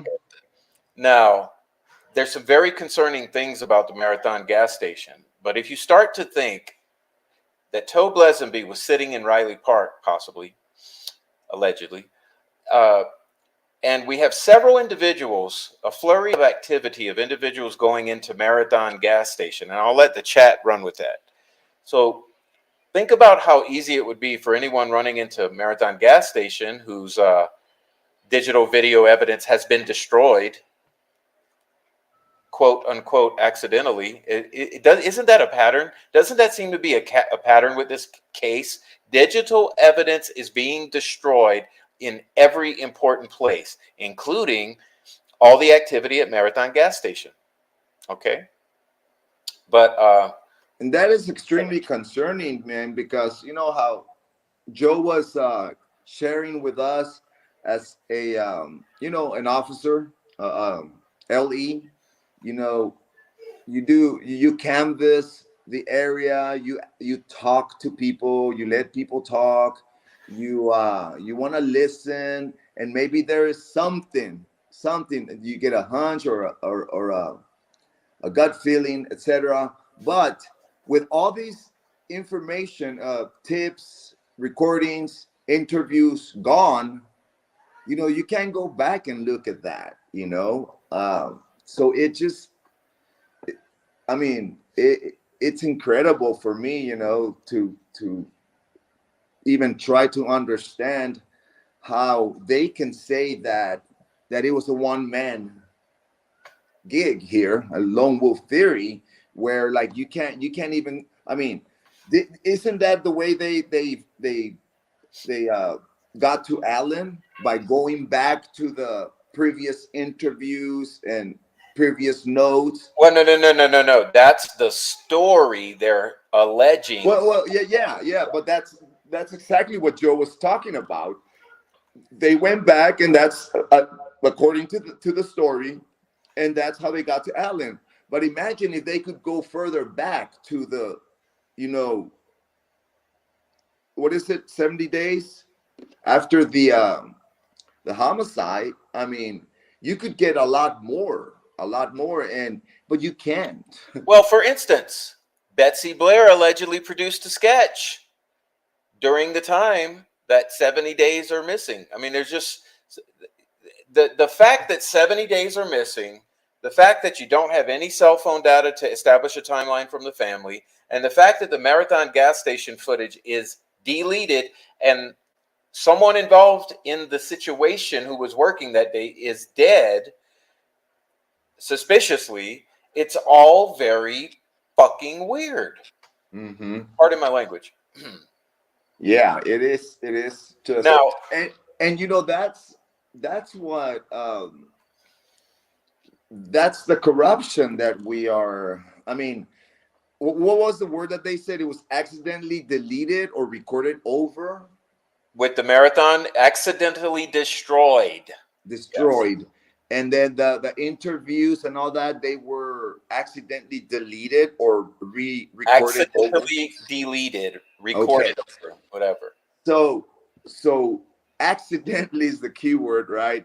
But you got to take that word out and put the word corruption in there, and that's probably what the defense team is referring to. And geez, we just heard Joe from his own words say that they're the attorneys are worried about reaching out to the law enforcement in the area, even at the state level.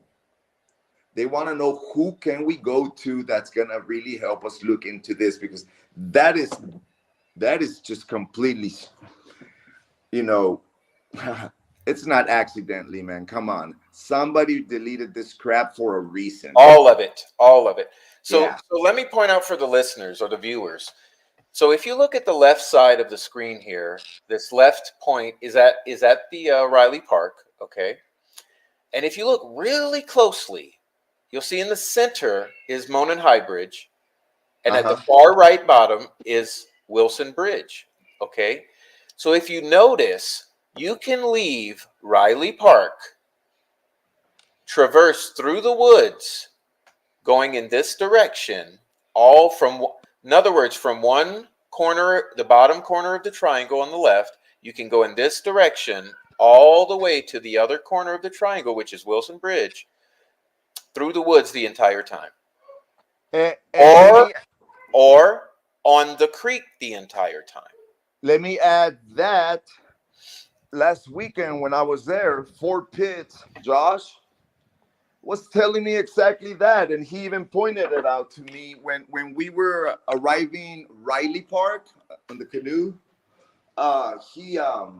He told me, and he pointed it out from here, from this point, which would be, if anybody's been to Riley Park, it would be towards the back, or yeah, to where the known swinging bridges. There's paths where you can take it. You can take from Riley Park, he said, all the way to Monon High Bridge. And them as kids, they used to do it, you know. He said, we used to run all that all the time. So, and now you're talking about Josh, someone who grew up there, who knows the area very well, and who just a week ago gave us a great tour, including myself, of the area. I mean, I think we both agree that we maybe went a little too far, starting at Gishes.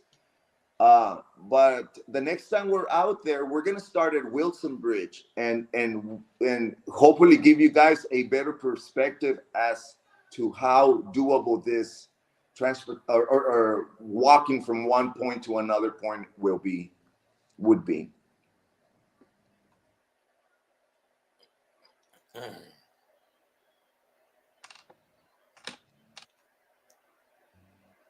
I'm just reading the chat here. I'm just trying to highlight some of the chat so that people can see the awesome comments that are coming in. All right. Oh, excuse me. Do you know if Fort Pitts is still in the chat? Probably is. Okay. Let's see.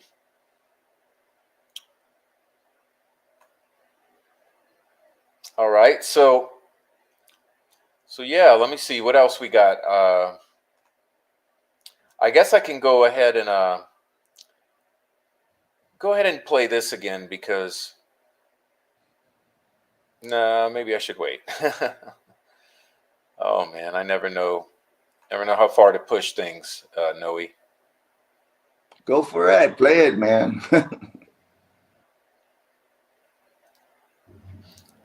Rebecca, for some reason, is saying thanks, Josh and Noe. Oh, it must be about the video of you guys, the awesome video of you guys on the right on the creek. Isn't it nice to have the HD version where you're going from Wilson Bridge over past High Bridge, and it looks so beautiful, and then you guys get out at the crime scene. It's nice, man. Thanks for doing it. Thanks, Josh, too. If I haven't already said thank you 500 times, I'm saying the 501st. Let's see.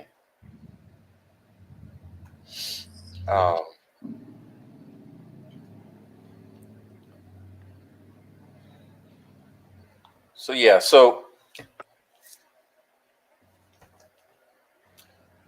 wow. So I guess let me say this. So I think at the three corners of this triangle, you have Tobe Lesby and one other.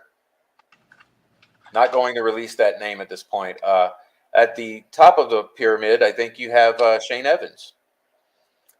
And at the right-hand corner of the pyramid, I think you have Derek German and company. So have I made that clear enough? So Noe, you kind of disappeared. You want No, I'm here. Can you hear me? Yeah. You want me to?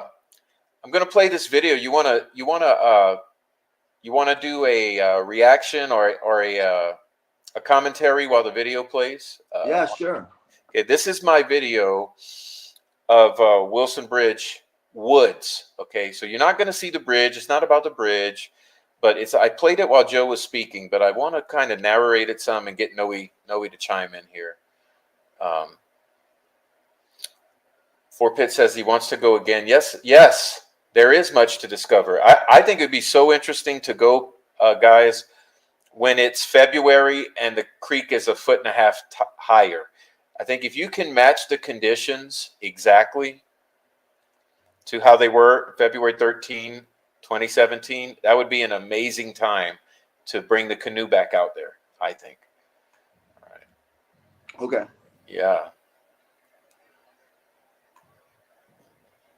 All right. So yeah, so as I mentioned, this here is so let me stop it there. So this here is the field next to Wilson Bridge Woods. Okay. This is referred to by some people as Mears Bottoms, and people are known to go and smoke dope, camp out in some tents, hang around, do target shooting, basically country boy shit down in this area, in this field, because that'd be a much better place to throw a tent and spend the night than in the woods where there's all kind of bugs and sticks, right? But if you look really closely, you're going to see that there's a little drive that comes down from the road. So if you look in the center right of your screen, you're going to see there's a little brown patch that's clear. That's actually a road that comes down from the elevated highway or county road, and it drives on down into this open field. Okay? And what you'll see is I keep panning. So now it's on the left, and now I'm panning on into the woods. But if you notice, once you hit this right here, there's another clearance. So I'm basically walking down a cleared path that's cleared just enough for a truck or a four-wheeler side-by-side, something like that. Okay, so basically what I'm trying to get across to you guys is that one, if I back it up a bit, you'll see one could easily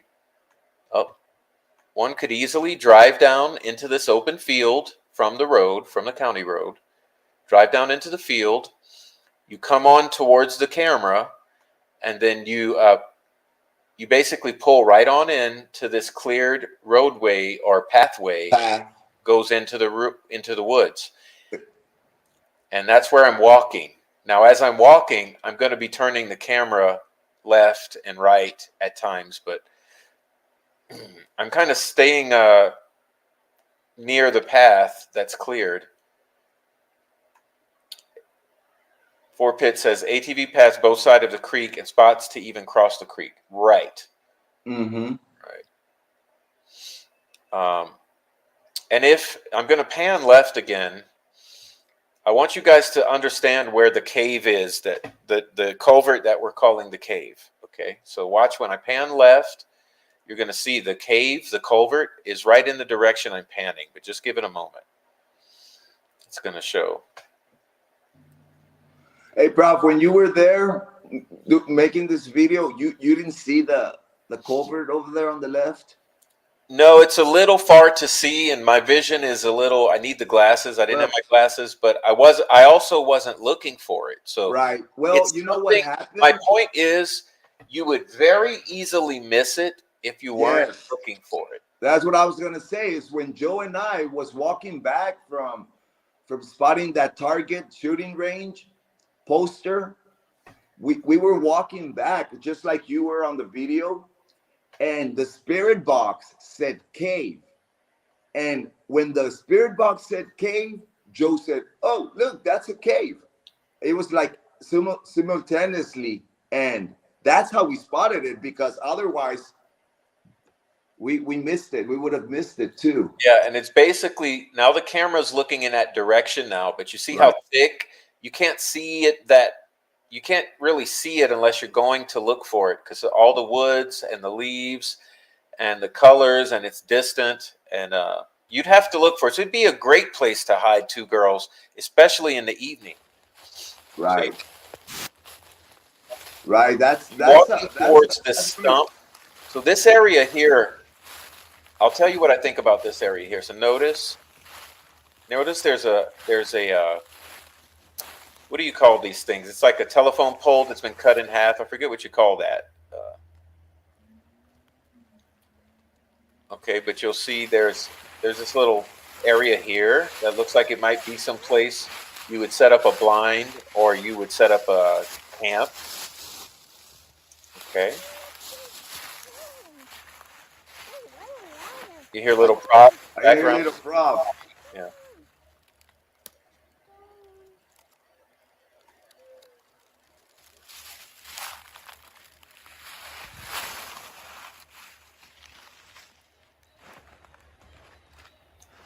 Okay, now you're going to see that I'm going to show the stump again. The stump is very odd too because it'd be a perfect place to use as a cutting board or something like that.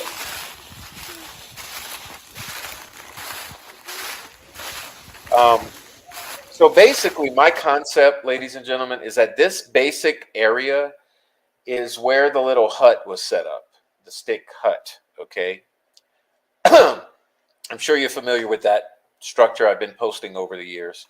I think it's right in this area. It's gone now. But this would be a place to have a place to stay like Eric Kurtz was alleged to stay in. Okay.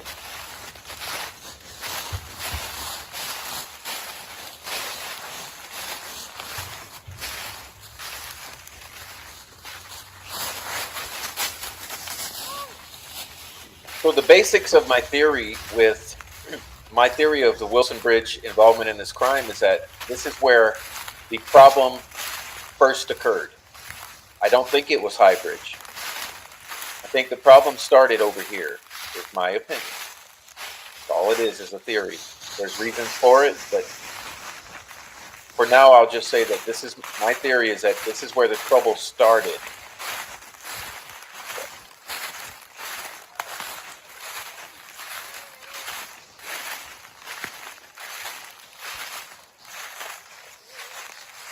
All right.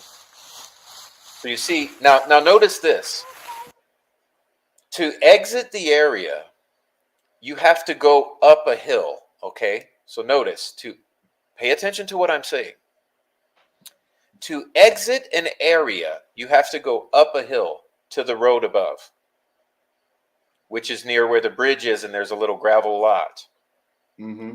So to enter the area from that gravel lot, you have to go down the hill.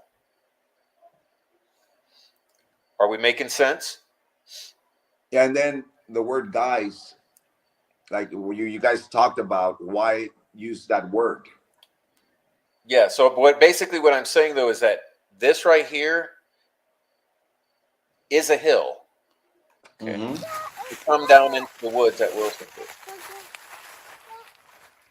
All right. So yeah, Four Pits is right that the whole triangle is a crime scene. That's basically what I'm saying. That's why we call it the triangle, because the whole crime scene is very vast. It's very vast. It's large. Which, the Mears parking lot or entrance where the girls were dropped off is right in that triangle, which, I mean, I put a lot of, when Joe talks about it, and every time I hear him say that story of what he felt and what he saw, the obvious, it just I just get that strong feeling as well. And I mean, I'm not saying that that's where the girls were actually murdered, but it just the way he tells the story is very the obvious, would be like the obvious thing, and it's inside the triangle and the inside the points where they could have been taken at gunpoint from the south side of the High Bridge, put in a vehicle or something and taken around to the Wilson area, and then hidden. They could have been hidden for part of the day in that cupboard, and then later on in the night taken to a butcher shop. I mean, I'm not saying that's what happened, but when you hear his story and then all the information that that you put up, Prof, through sources, etc., it's very possible that something more than just one person doing this is the point I'm trying to make. Yeah. Yeah, I guess that to get back around to something we can hold on to. I mean, even Joe agreed, and many people agree that this whole thing, it has to be something that would take more than one person. That's the most diplomatic way I can say it. Mm-hmm. It would have to take more than one person. And for many of you viewers, it would be essential to go out there to realize that, to feel it with your body. That's why it is important that the jury go out there for several reasons, but to realize that you're not going to abduct a single little guy is not going to abduct two able-bodied teenagers in the middle of the day with the high likelihood that someone else would be out there or turn a corner at any moment and that any of those girls might scream. And think about this. Why abduct them from the high bridge, the most risky precipice there is out there? From the high bridge, you could easily, chasing those girls, fall.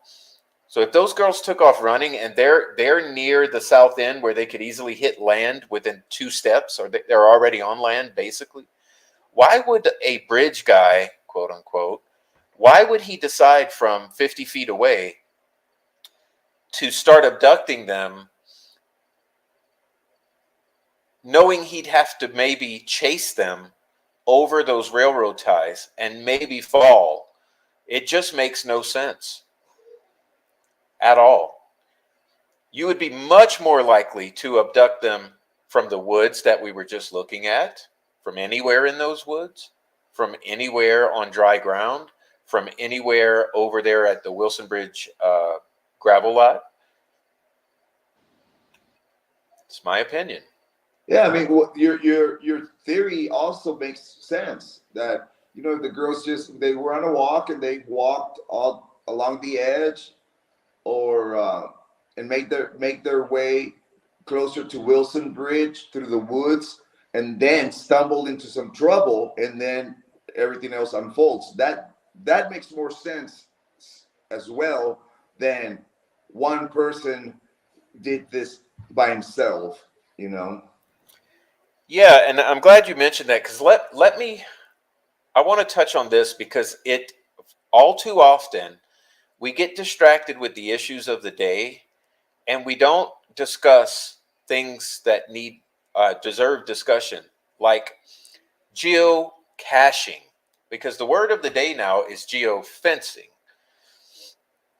But for years, the concept of geocaching was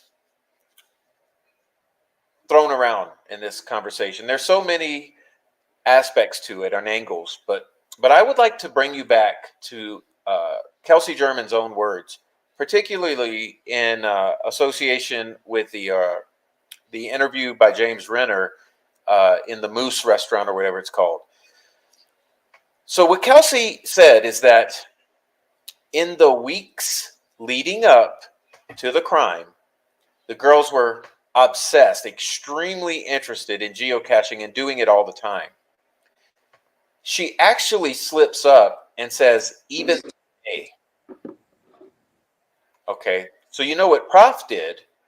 Prof thought about this particular graphic you're looking at, and I'm thinking, why in the hell do they have the objective to go from High Bridge to Wilson Bridge? I'm thinking this, and it occurs to me, hold on.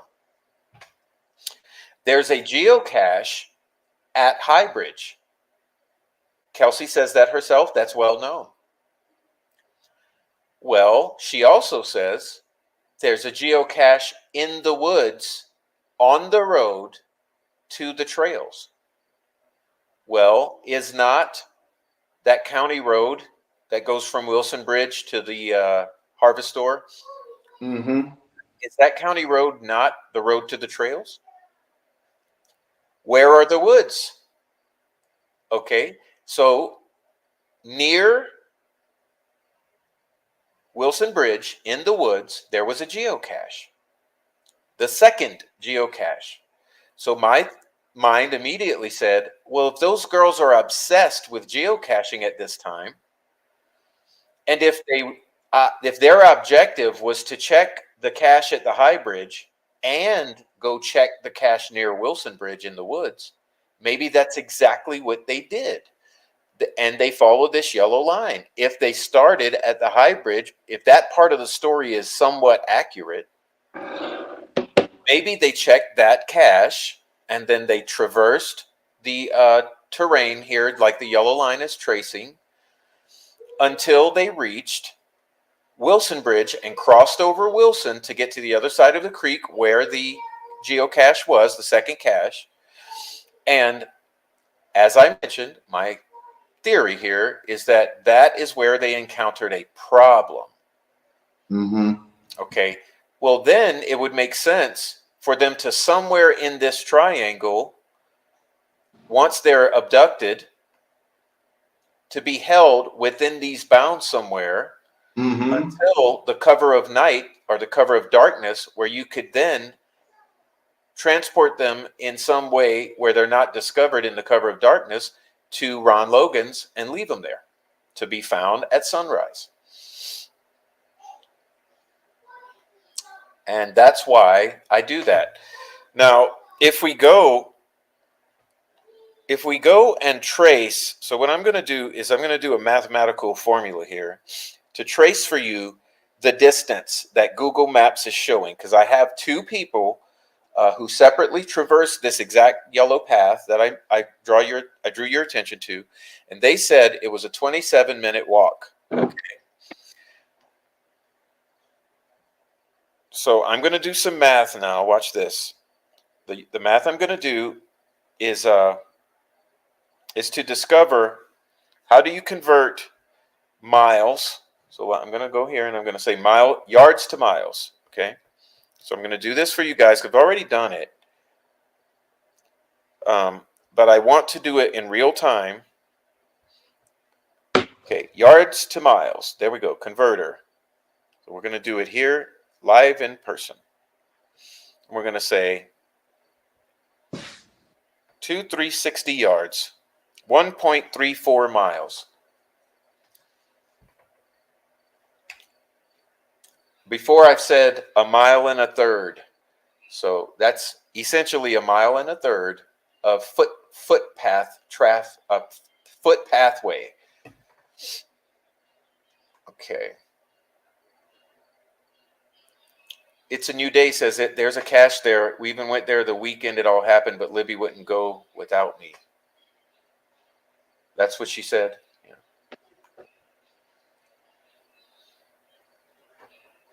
Okay. Also of note, there are some geocache logs missing. That is true because if you go to the website, they've been taken.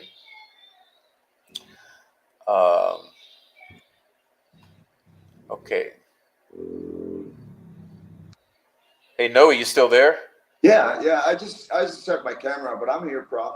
Yeah. Well, that's all I got to say about that. I just wanted to get that in that people are.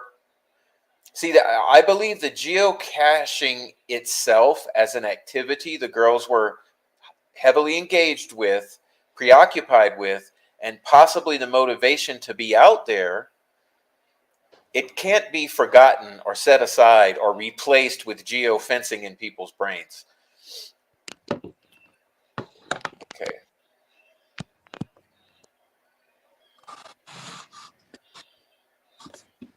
Yep.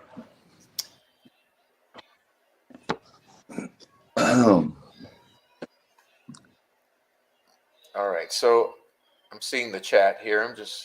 So Yeah, yeah, guys. So I guess that's the whole presentation I wanted to make tonight. And I don't know if Noe has something, but otherwise, let's talk with the chat now yeah. before we get out of Let's. here. I was gonna suggest that it's been a good chat, and just if I find something, I'll bring it up, and you as well.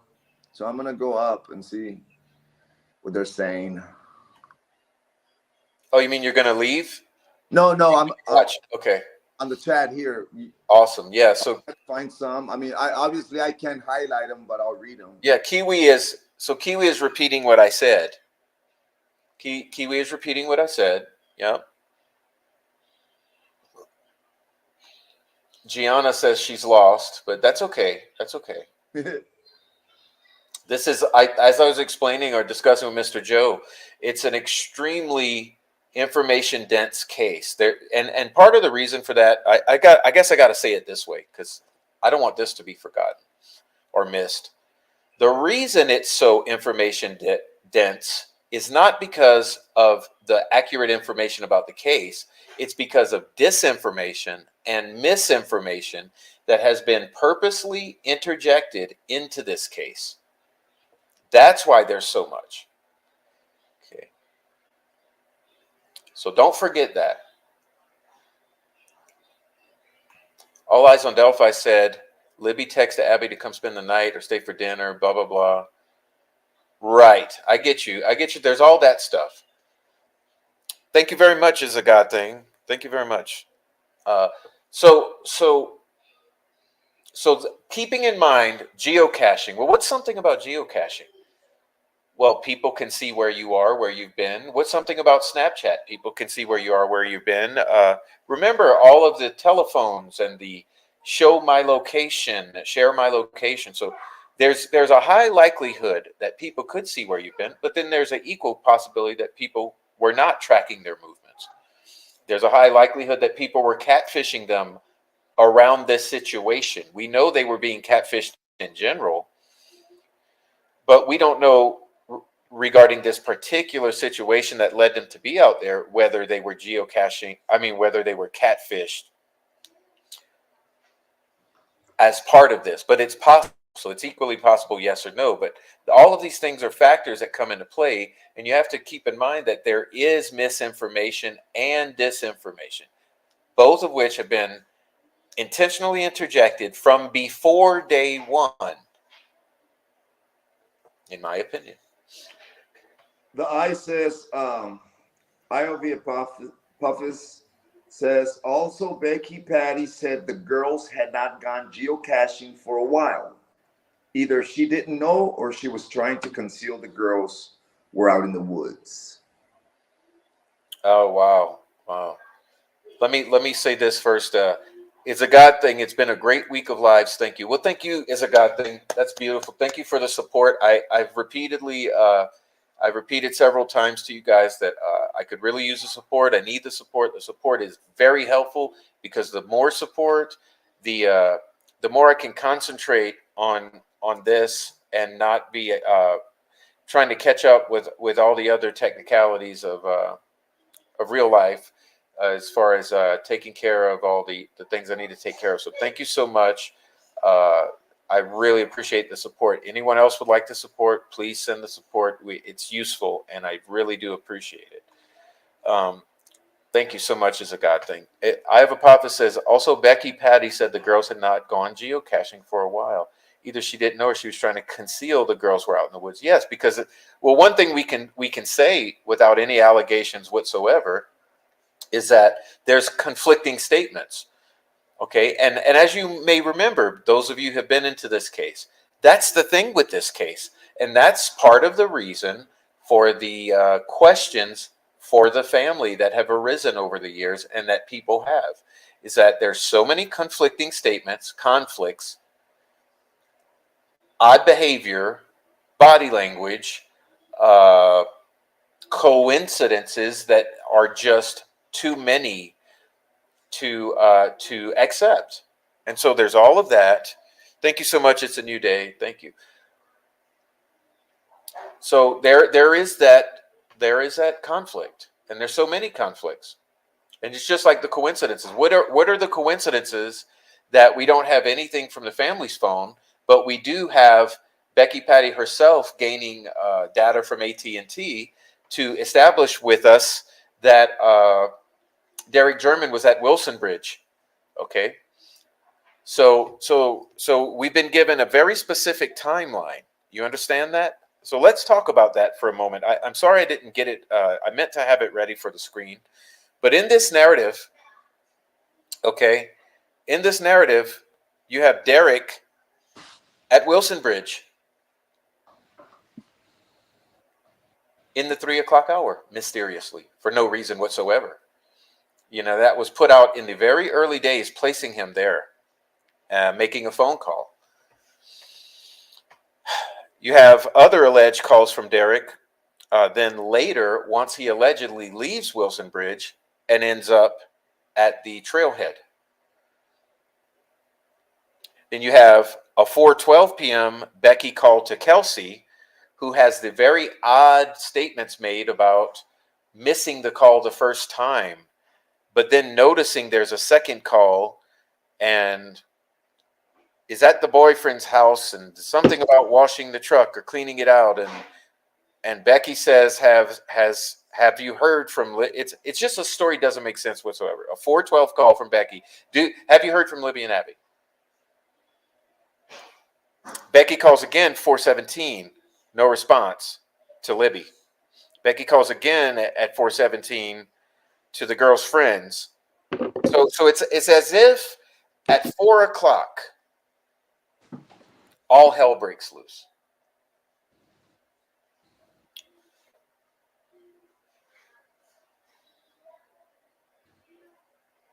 Oddly enough, this is just about the exact time that investigators are trying to place Richard Allen walking muddy and bloody on 300, although he's not bloody and he's not wearing bridge guy clothing.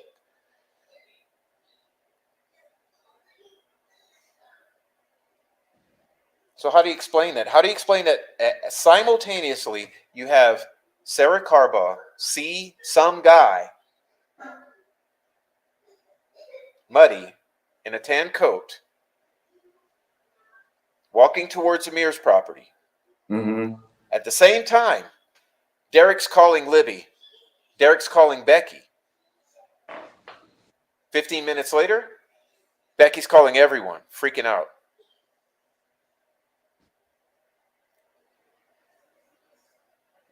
Yeah, man. Like, to me, I've been there so many times. You know, I've been in all directions from the Freedom Bridge to the High Bridge, from the High Bridge. Now I've even done the canoe.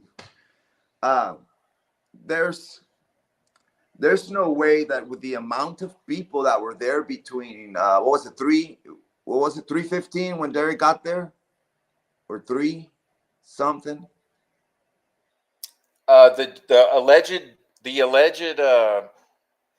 alleged Wilson Bridge call is at that time. At 3. Let me find it exactly because I don't want to get scolded for being like 2 minutes off. But let me see.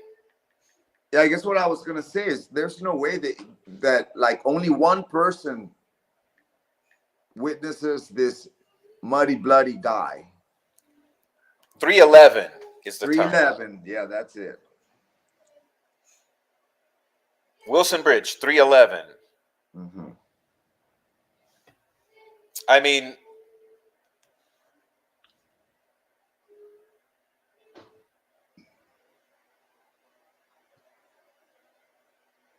if that's the time the girls are getting murdered, Yeah. you Just have a flurry of activity at Ron Logan's and on the other side of Creek from the 3 phones. You remember the 3 phones that Nick McClellan and Gull won't let into the trial. So these 3 phones are frantically around the area. You got Derek German at Wilson Bridge, and within an hour, the freak out begins. You got all kinds of people and everything. Yeah, And how did they miss these bodies if supposedly they were already there, you know, unalived? They would never miss the bodies. Never. Yeah. Think Yeah. about this, Noe. I mentioned this the other day, but I didn't do the math. Think of how many. Okay, if this story is true, right? If this story, this fantasy fairy tale story is true, if those girls are dead by 3:30, or let's say 3:15, to make things round. Uh-huh. Okay, they're not found the next day till 12:15. So let's start doing some math about how many hours of daylight that is. Let's be generous and say the sun went down at 7:15. I don't know what time the sun went down. The sun probably went down in February around no later than 7. I would say more like 6:30 to 6, between 6:30 and 7. It's starting to get Okay, dark. so let's give that, let's say from 3 to 7. That's 3.5 Let's hours. say 7. So say 4. Let's say 4. Let's say 4 hours. Now let's say, what time does the sun rise in February? I'm gonna say upon after 7 a.m. So let's say another 7. Make it round. You know, we can always go back and refine this math. But let's say the sun rises at 7. So you got 7, 8, 9, 10, 11, 12. That's 9 hours. Mm-hmm. So even if we're exaggerating and we want to take the conservative, let's say 8 hours. So you're telling me those girls were laying down in broad daylight for 8 hours of daylight, plus the entire night with searchers going around with flashlights. And no one saw a thing with 8 hours of daylight and the overnight hours? Yeah. How do you think that? Ron Logan said that he looked back there and that he saw all kinds of spotlights and flashlights in his backyard where people were still searching all night long. Remember? So the search, I mean, how many hours is that from 3:15 to 12:15 the next day? That's through 12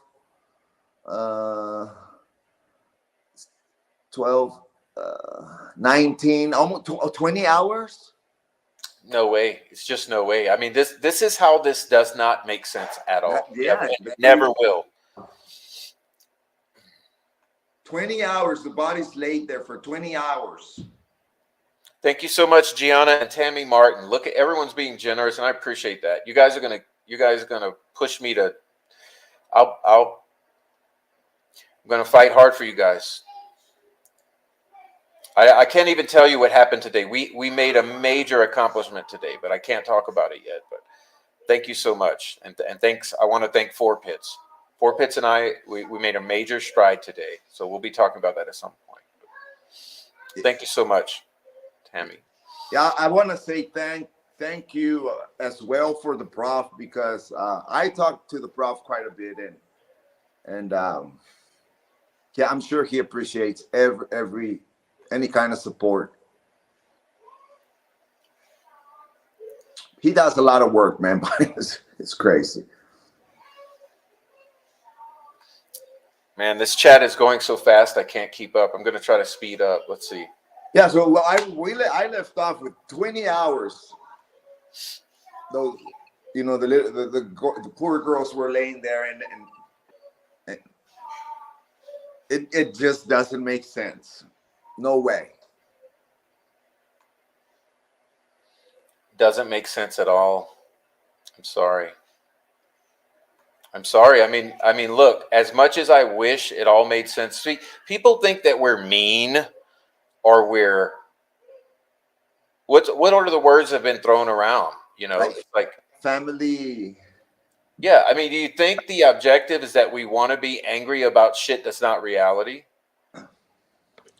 Is that what you think? Like we want all of this to just be settled and over and done with and sensible. I mean, what's wrong with wanting the truth?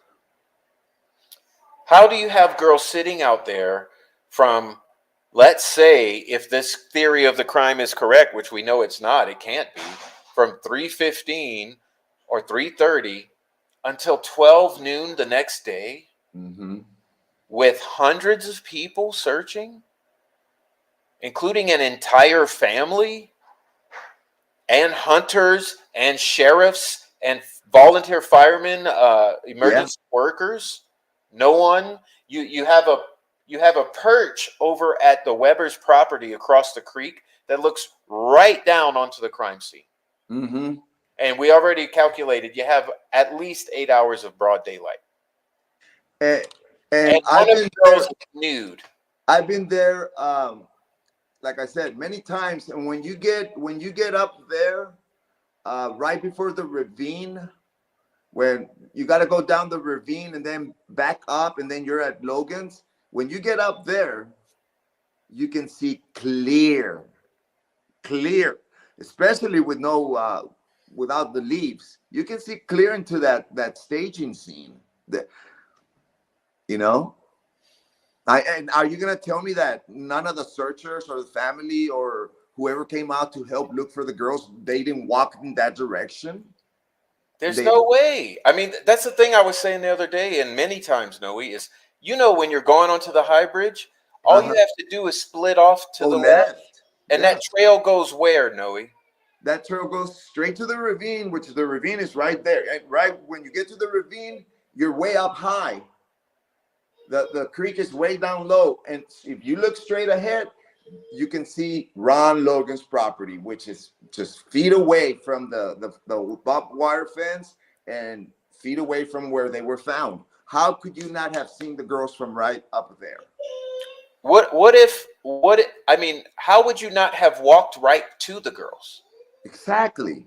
If you're going to go along that creek bank, which you would figure you might go through Ron's and at least for half a mile just to kind of check out several hundred yards. Remember Eric Williams saying it was 1,000 yards back. Remember that quote? I guess I can pull that up to read for you guys. He's talking about where all the bones and shit and the weird shit was. Uh-huh. See if I can find it. It's not the easiest to find because Eric Williams is his texts are all over the place in my folders, but he says it's 1,000 yards back. He also says it's a cover up. It was the girls walking in on a meth lab being ran by the local cops and criminal informants, and one of them snapped and shit went crazy, who I think is Garrett Kurtz, but that's me. Well, I'm not going to waste any time trying to find it, but he says it's back like 1,000 yards back there. That means he at least went that far.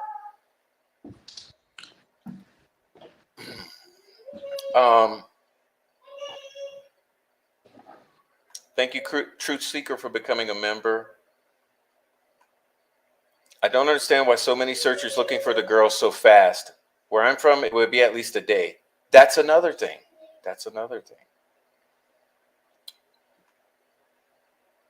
And I can't be careless to ignore the fact that there's been very good sources who say that they already knew that the girls were unalived by 7 a.m. Who? Say that again? There are sources, which I'm not going to name, very credible sources who found out and knew that the girls were dead by between 7 and 9 a.m. on the 14th. The family knew. So what happened between 7 or 9 a.m. until 12:15 when they were discovered?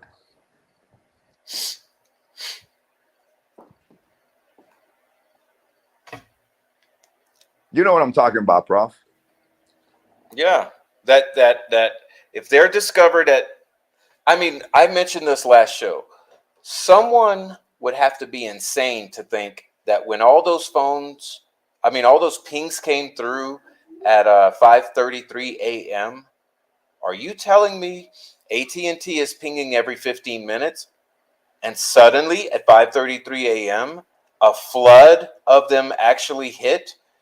You're telling me AT&T wouldn't immediately notify law enforcement so that at least by 6:30 a.m. law enforcement is there on top of that phone?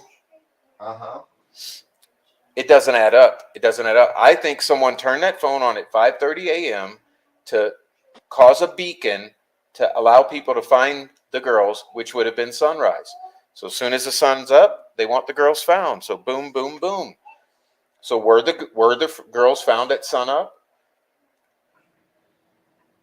Yeah, but they weren't reported found until 12:15. I'm not talking about reported.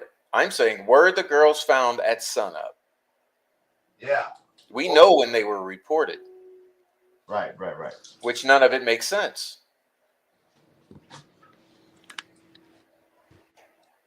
I was recently I was on a chat about a week ago or so. And I made a comment about that, and another person on that chat, it was on a different channel here on YouTube, came jumping at me and accusing or telling me that whoever told me that was a lie, and they were very aggressive. It was CJK. Well, that's the trolls. Yeah. Trolls are going to always do that, but Immediately. but what we know, and I mean, I was respectful. I didn't say anything. I didn't we accuse had anybody. I didn't name anybody. I just said, what's up with this during this portion of the day on the 14th. He came through swinging. That's a lie. Whoever told you that is okay.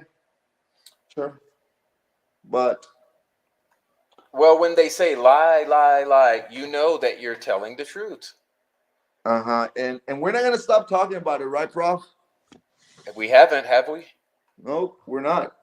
But that's what I'm saying. It doesn't add up. Okay, so you got family and family friends saying girls are found in a cabin, girls are found in a shack, girls are found in a shed. Explain that one. You see, all of these questions have answers. We just don't know the answers. Because the explanations given, lie, it never happened, that don't work. That doesn't work. Girls were not there, says Kathy. Well, that's what one would lead one to believe.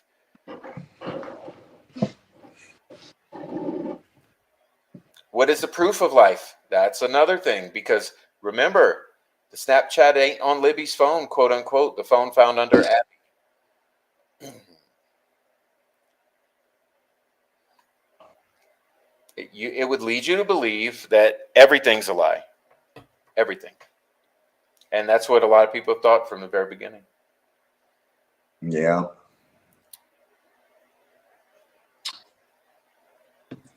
And to think that all of this is allegedly, supposedly coming to trial here within weeks. Unbelievable.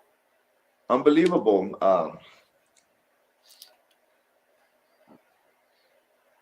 Yeah, I don't know. This is, man, look, you know how many hours? I was thinking the other day about the human energy that has gone into figuring this out. Think of the millions of hours that people have thought about this, screenshot about this, researched about this, discussed this, shared this, text this. Gone out to the scene and The boots on the ground. You've got thousands of people for 7 years. Unbelievable. Not to mention all the investigation. How many hours have gone into this, and we're still no further ahead? and we can't figure out the truth. The truth is hidden, and the BS, the bullshit story that is gonna be presented in court here within a few days. It's just It's 6 feet deep. You can drown it. Yeah. it's like, wow, man. Oh, Indiana for you. There you are. But this time, you know, how many cases since I've been here in 25 years in the state of Indiana, I've seen similar stuff, you know, at a smaller level. But this time, this case is huge. This case is nationwide, worldwide, and they're still doing it, man. You know, they're still sweeping it under the rug. No shame. Well, we just showed, I mean, my last show called The Unacceptable. I mean, that's what it was all about.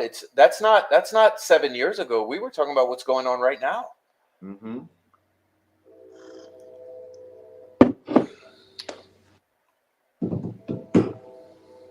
Yeah, and the search being called off because it's dangerous. It's fucking Yellowstone. It's the Grand Canyon. Come on, get out of here. That's the excuse, Nick McClellan. I want to blaze Nick McClellan's ass right now because it's so immature. The objections that are going on, because everything the defense asked for, McClellan gaslights. So the defense asked to bring the jury out. Okay, do you know?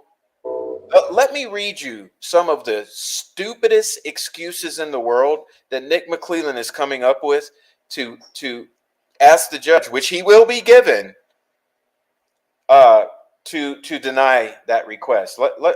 Bro, you're not you're not going to believe what you're. I know you haven't heard this yet, so let me just, and maybe the listeners haven't. I'm not into posting the court documents that much anymore because you guys are grown folks. You can find them. But listen to this, okay? Listen to this objection. A, the terrain where the bodies were found is very difficult to traverse and would be dangerous for the jury. B, traveling to where the bodies were found and the opposite end of the high bridge would involve encroaching on two private landowners' property. Oh, like everyone and their mother doesn't trespass on those two properties. But when it actually matters, you're going to cite that as a reason to not allow justice for the two fucking victims? Do you not think that Kay Weber and Ryan Logan would not allow the jury to traverse their property for 30 minutes? Yeah, C, that's it would require a substantial amount of time and resources. shut up. Oh, so it's going to take time and more money? How many millions have you already spent? Why does that matter? Gas for a van? Yeah, you waited 6 years to take this to trial and make an arrest, and now you're gonna worry about a half a day or something. And look at this one. This is the most insane one of all. This is the one that'll make you bang your head into a brick wall. The areas D, where the areas of where the bodies were found along with the site of the old CPS building are substantially different from the time the crimes occurred. What? It's the same place, McClelland. Ron Logan's is the same. The only thing missing at CPS is the building. That lot is still there. That road is still there. Those trails are still there. That bridge is still there. That creek is still there. You've got to be fucking kidding me with these people. So that's why the jury can't go see how ridiculous this theory is from the prosecution. I mean, it's infuriating, dude. That's why I get upset at times. Well, you said it. You said it. It's immature. It's rookie, man. It's I mean, stupid. so you've deleted 70 days of investigation and interviews. You don't have any of the family's digital forensics necessary. You've lost evidence. You've lost the marathon footage. You've lied, obscured, lied on the PCA. You forced the witnesses to produce sketches. You forced Rayleigh Voorhees to say that she saw one sketch when she didn't, and then when she refused to go with that fucking scam, you called her unreliable, and now you won't let the geofencing of the 3 phones that were there when you say this is happening. You said the 2 sketches are 2 different people, but now all of a sudden they're one. Just how many things you've turned a 65 Comet into a 2000 whatever Ford Focus. How many things do you have to fucking lie, straight up, delete, steal, disappear, harass? to make this go your way. It's that's why people are angry. Mm. People don't like being lied to.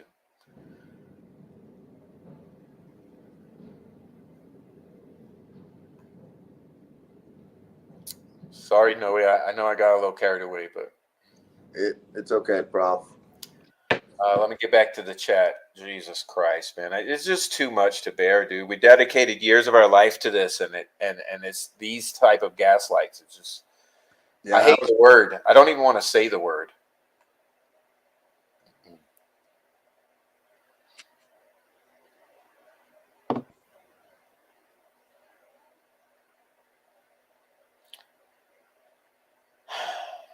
Truth Seeker says, heard the same thing. They were supposed to have been found around 9 a.m. and had only been dead. Remember this one I said last time. I've said the girls had been found so immediately after the crime. Well, what the fuck does that mean?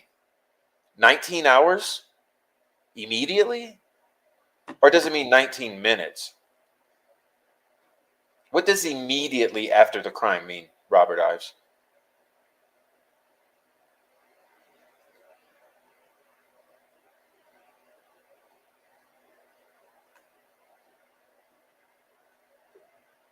This artist, formerly known as SS, enough with the Jedi mind tricks. And you know, you got a whole group of YouTubers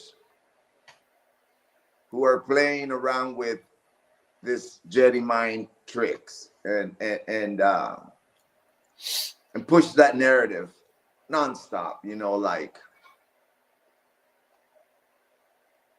I think that's odd that you have these people who claim like, oh no, I don't, you know, no dog on the race, but you're pushing this like from Texas, from local YouTubers, and it doesn't make sense to me. It's like, why are you pushing this narrative? Oh, it happened between 3 and 4, and that's no more.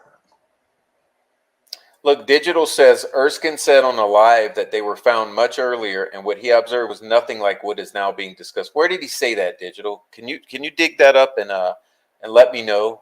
You see what I mean? And look at this one. J. Kyle Keener posted on the 13th that the girls had been murdered. Yeah, and remember Eric Williams said the victims on the 13th when he was searching.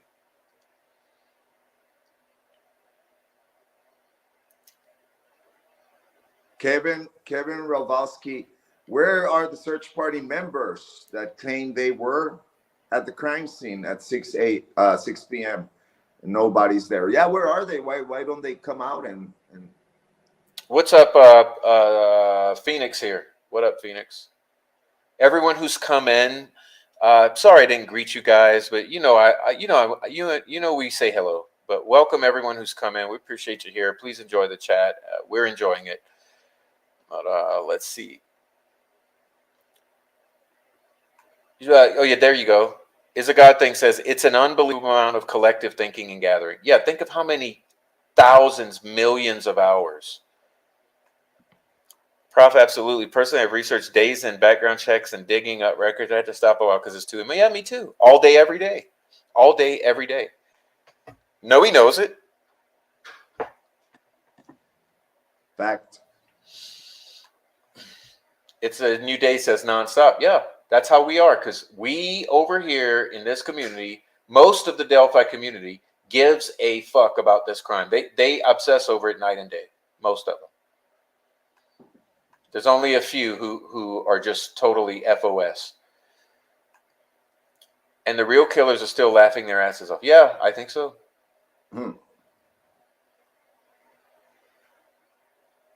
When Little Frank interviewed Erskine said the girls were found before daybreak. Damn. I missed that interview. She said Little Frank? Yeah, Little Frankie. Oh, wow. So Little Frankie interviewed Erskine, and he said that. Oh, yeah, he did. You're Well, right. see, there you go then. Problem solved. Game over. No, I do remember him interviewing Erskine, but I didn't. Look, of course they found him at daybreak. Listen, 5:33, the phone starts pinging like a fucking alarm clock. You don't think law enforcement's going to know very soon thereafter and direct them to go to that area, to Ron Logan's property? Come on, it's common sense.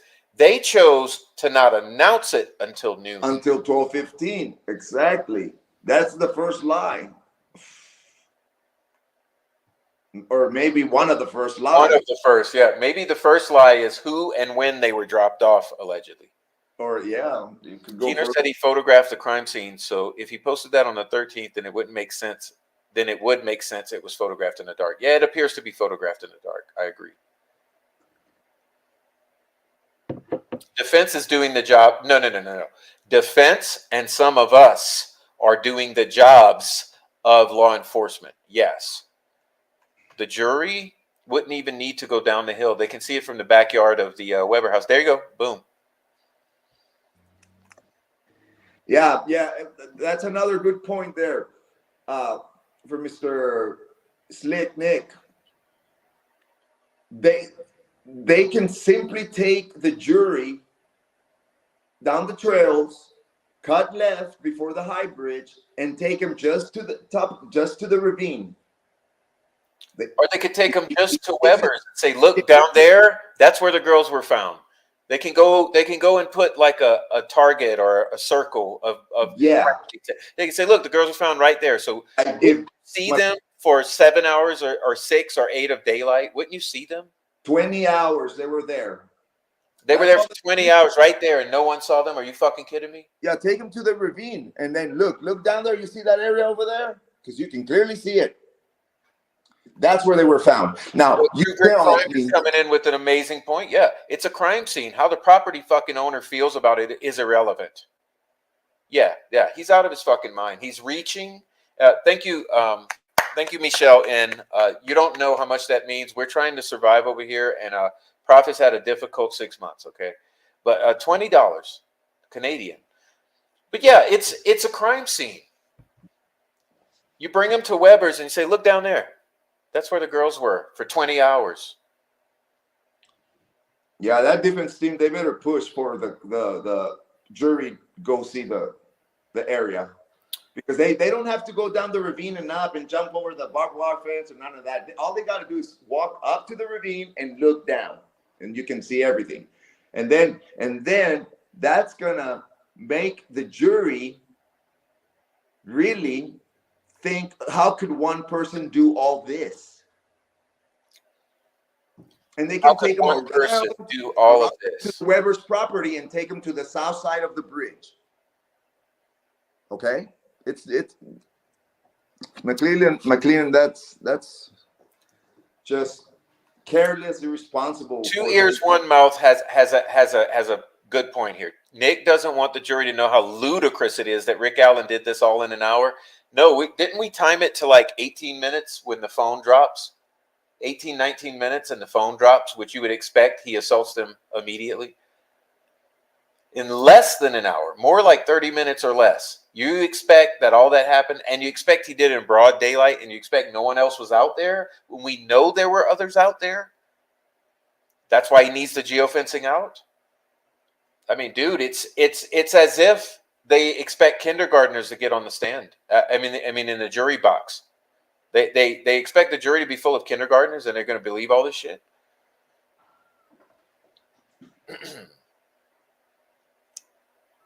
The I put down the 215 to 232. I mean, dude, it almost makes you want to cry. I mean, I sometimes, like just now, I just choked up a little because the frustration, it almost chokes you up at times. Not often, but every once in a while, I just get like, I'm fucking done. You know when a kid is tired, they need a nap, and they just start crying for no reason. You're like, what's wrong? Oh, I'm just tired. I need to go rest. That's how I feel.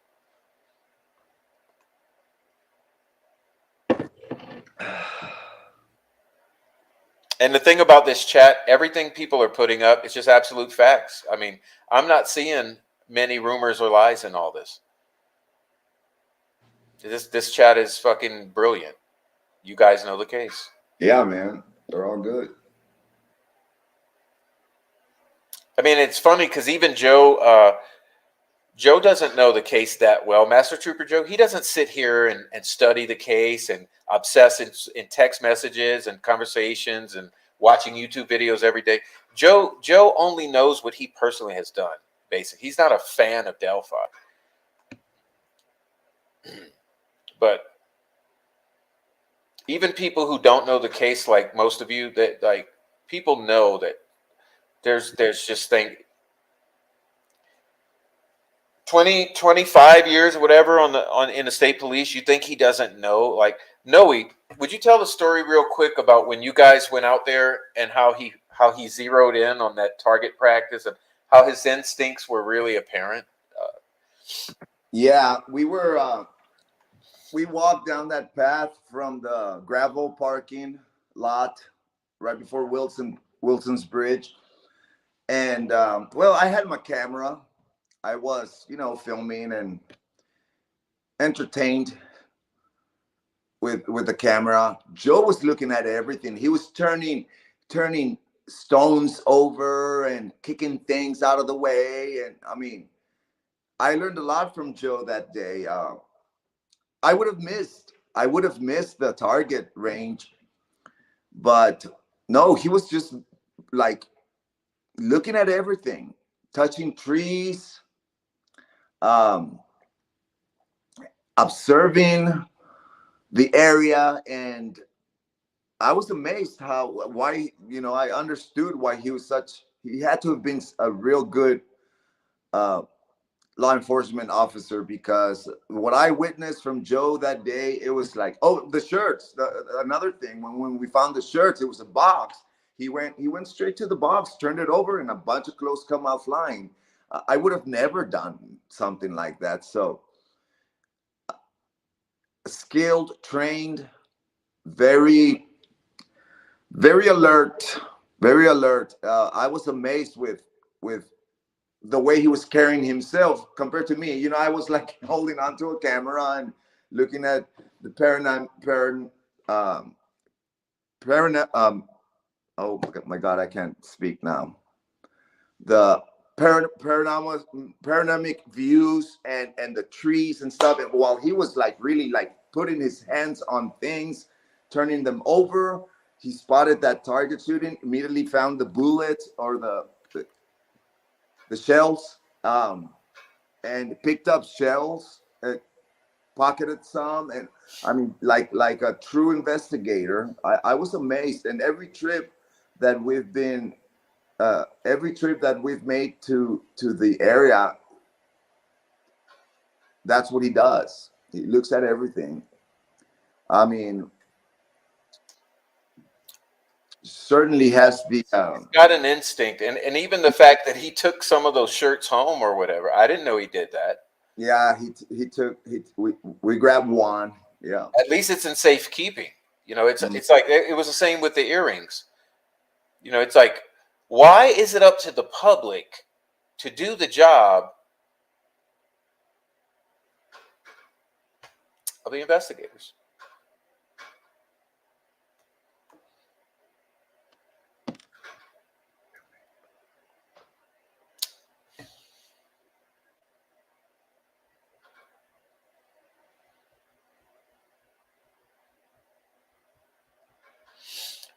Yeah, no, I know, man. Stressing and frustration, but it's Friday. We're supposed to be celebrating it, and it is a celebration. But gosh, it's just the discussion is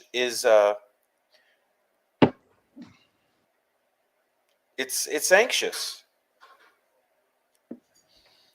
It's anxiety causing. But wow, man, the chat. I'm so glad to have this chat the way that we do. I mentioned to you guys when I formed this channel in the very beginning that my intention was to have an open discussion with the chat, basically a home base for the chat, to have people who are like-minded, to have a place to discuss, and for me to discuss with them, like in a terms of a talk show. And I sort of modified that in the past 6 months to having guests periodically. But but I feel so accomplished and so glad that it's turned out the way that I envisioned, that the chat is a fertile stomping ground for people to discuss and have interesting talks here, and to give us food for thought. So thank you so much, chat, for what you're doing. Appreciate thank you. Thank you, Cromley. Panoramic was the word I couldn't spit out. Sorry, my language barrier kicked in. But yeah, I was into the panoramic views while Joe was turning every leaf, every stone. Yeah. I just caught Cromley there helping me out a little. Sandy D, if you want to highlight Sandy D. Just read it. Just read it. Okay. She's into numerology. That's what she's going over all of it. Okay. Well then, yeah. Please read it, because I'm trying to catch up with the chat here.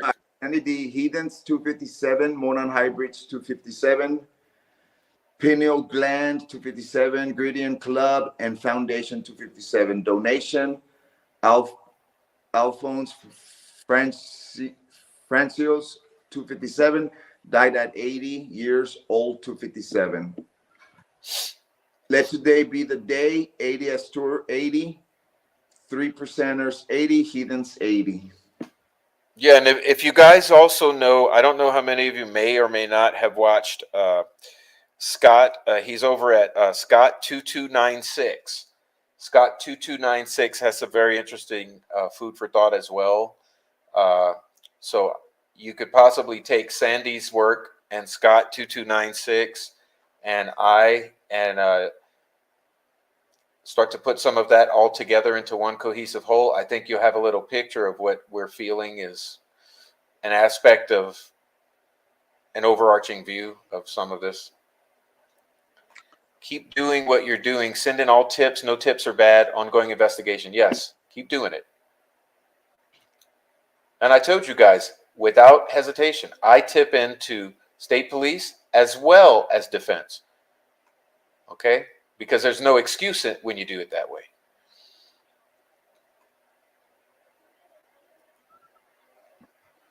I have faith that we will see this through. I love you all and everything you do for Abby and Libby and the community we love. Even my little prof loves Abby Libby. He has their picture. The dogs would have proven the escape route, murder scene, other movements, and parties. It's convenient that they were not used. Well, one was used, but the one that was used was under the control of sheriff's office. That's right. They didn't want no outside dogs there. You got to wrap your mind around that one. Yeah, I was going to bring that up earlier. I forgot. Bless you. I appreciate what you do. Thank you. I have Apophis says, thanks, Prof. Noe and Pitbull. That's for the Creek video. Thank you. You are welcome. I says Scott2296 is very intelligent. I agree. I think if we what's the word?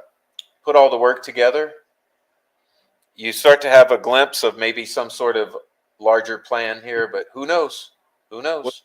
Well, Alex Voorhees has great insight into all that. The greater, what does he call it? Well, he's in agreement that we're looking at a criminal underworld or a larger group of people, not just Rick Allen. The UFO theory or whatever. All right. So who else we got in here? Let's see. Tammy says, I wouldn't be so sure about that. The feds have been busy lately. Way too many unconstitutional decisions are being thrown down around this case. Well, I agree with that. That's why we do what we do. Now, listen. People can say the Constitution is irrelevant or whatever they want to say. Well, they can get the fuck out. Because the United States of America what's made it what it is and was the Constitution and will be the Constitution. And part of the privileges we have is that the Constitution provides us protections from this sort of thing. It's the reason why it was established. Hello. And so it's imperative that the feds be not only watching what's going down with the prosecution of Richard Allen, but also what's transpiring here in social media with the troll farm, the trolls, the stalking, the threats, the harassment, the cyber crimes, and also the greater crimes and the ones pulling the strings all the way on up to the top, however far that top might go. So they have a directive to be taking a close look at this, and let's just hope and pray that they are. Tammy seems to be sure about it. Cromley says, I watched one of Scott's vids today. The interview with Kelsey, she mentioned something about a note being left at the trail, spoken like a true geocacher. Prof, do you know anything about injunction being filed to block cell data dumps? No, I don't, but sounds right. I mean, please elaborate. Everyone knows that my email address is publicly known. So if you ever want to send me anything, it's profcontact@gmail.com. Feel free to send things. I receive things all day, every day, and some things bear fruit and some don't. Sandy D, I'm sorry. Sandy Fouts canceled court that day and refused to speak with Ellie. Dick Red Shirt.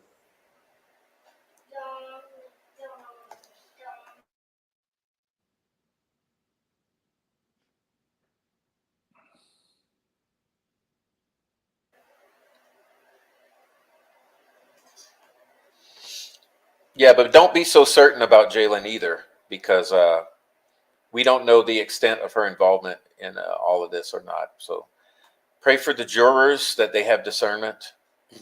Thank you. Yeah, everyone, while you're here, please hit the like. Please hit that like. Please hit the like, y'all. Hit the like. And I left this part out. If you're on the replay, please, please, please leave a comment.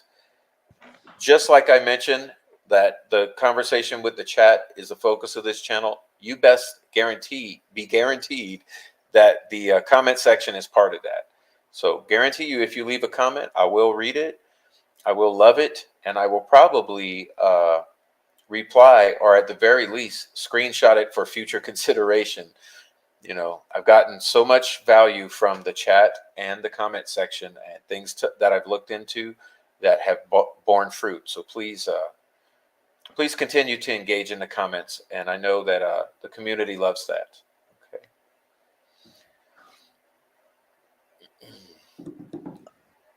All right. Well, yeah, Prof. I think I'm gonna start wrapping it out. Work my way out. I want to thank Joe for coming back, and like I said when he was still on, for just a great friend, mentor, sponsor, person to talk to. I sure miss him. He's busy, but I'm sure that he'll be around if I need him. A phone call. I want to thank him a lot for being here and sharing his thoughts and his story. I want to thank everybody in the chat.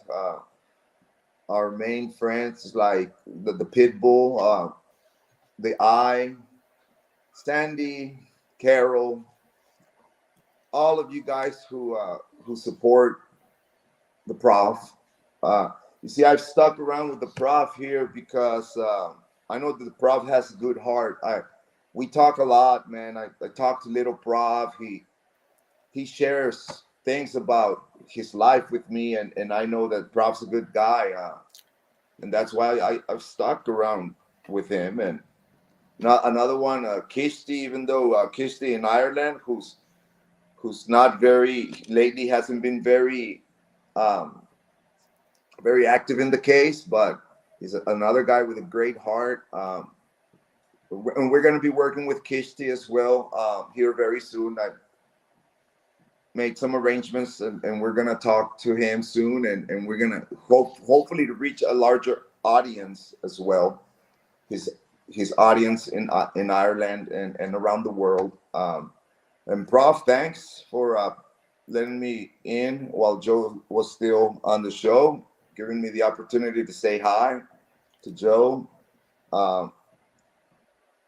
And we're not gonna quit. We're gonna keep going, and we're gonna do it with a little change of direction, because trials getting closer, and we are anything and everything that had to be said or done with that group of people, the troll farm.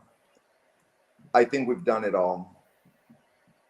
So now we just want to concentrate on what really matters, which is the girls.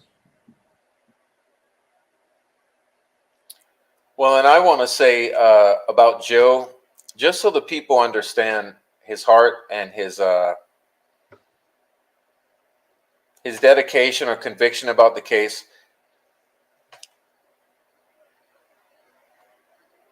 All it took is a single phone call to Joe, and to say, "Hey, Joe, how you doing? Would you mind coming on and telling the people your story again?" And that's all it took. And Joe came, and he was very excited, enthusiastic, and helpful and gracious. And so that's what I want to say. And again, thank you, Joe, for that. And I know that everyone here, especially those who hadn't heard or seen Joe before, will appreciate that. And for all of you who are interested in the paranormal interest that Joe has, as I mentioned, this in the video section here from the past 6 months or year, we have several videos revolving around Joe's not only his theory but his interaction with the spiritual side. So if you dig into the channel history, you can find some more of Joe, and hopefully he'll be back. Maybe once elections are over, he'll be back, and we'll have him back and chop it up a little bit. Yeah. Well, Prof, I'm gonna exit out. I'm gonna let you do your thing here and close your show. But I want to thank you again. Thank Joe, and thank the chat. All right, Noe. Thank you for coming, Noe. Have a good night, man. It's like family. All right, bye-bye. Say hi to little Prof. Good night, little Prof, as well. Certainly will.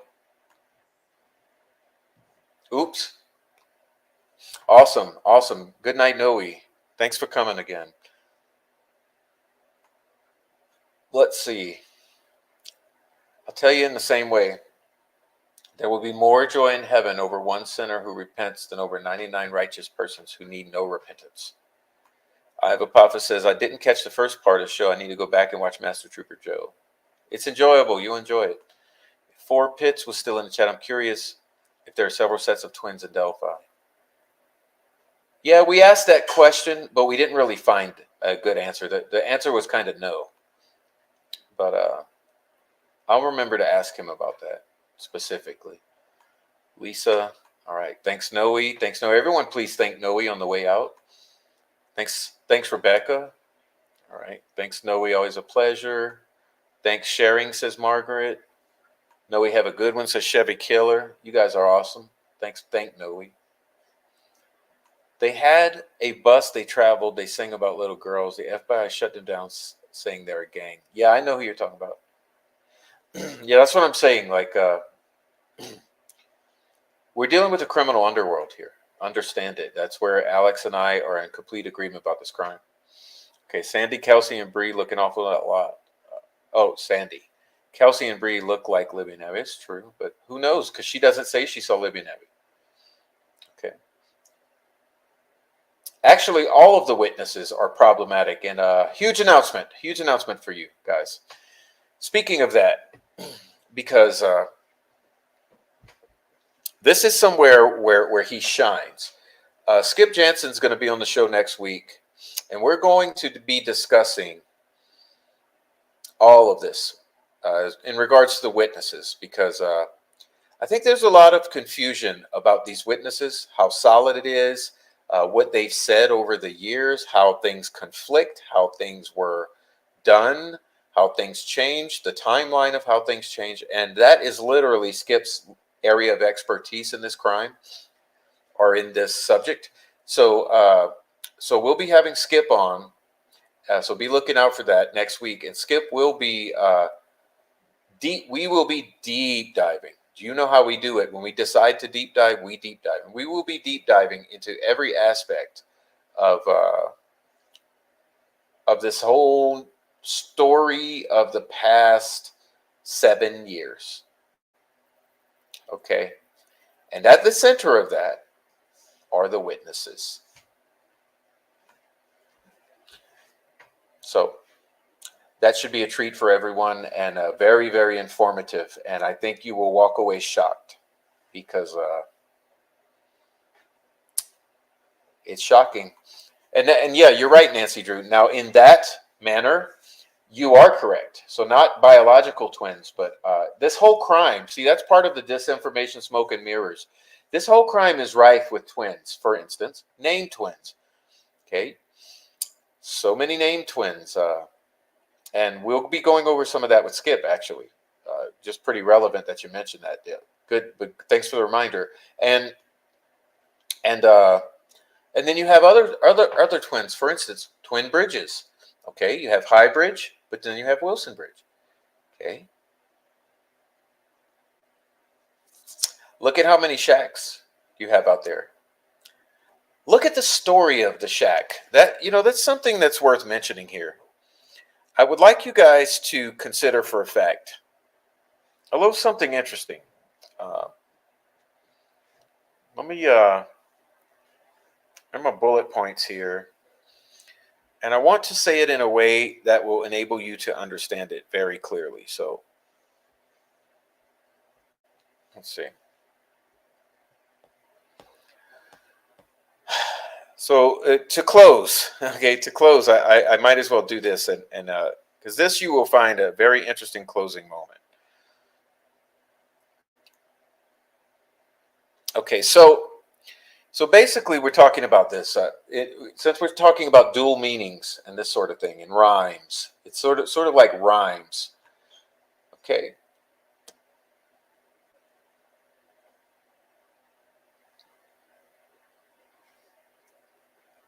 The Shack. In the movie The Shack, which Doug Carter famously referenced, a cave plays a special role. Now, you may find this interesting because I'm highly attached to The Shack. You know that one of the things the Patty family did not want us discussing out here is The Shack and Derek and Cody. And but anyway, in the movie The Shack, a cave plays a special role. Mac spends his time with each member of the Trinity, helping Jesus build a wooden box and preparing the garden with the Holy Spirit. Papa, now in the form of an elderly Native American man, leads Mac to Missy's body, which they retrieve from a cave and prepare for burial.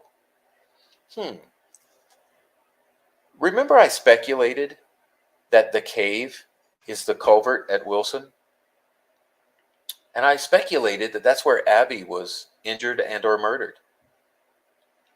What if Abby was placed in that cave overnight until it was time to retrieve her and prepare her for burial, which oddly enough is how she's staged. Clothes for burial in a very respectful position.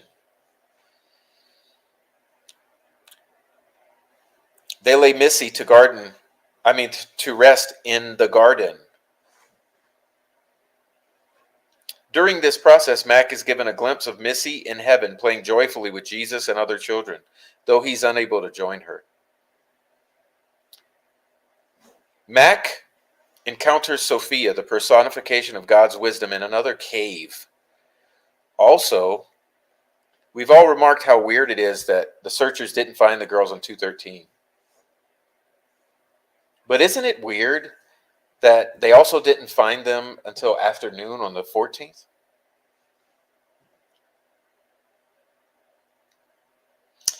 Consider also that on Deer Creek, there's a shack belonging to the Alting family that looks right down on Wilson's cave. Just like I speculate that at Wilson Bridge, there was a shack that looked right on over. to the culvert, which we call the cave.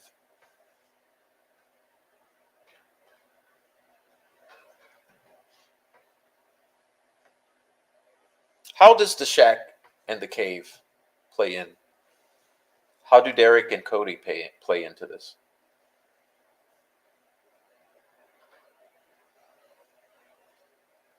So many answers.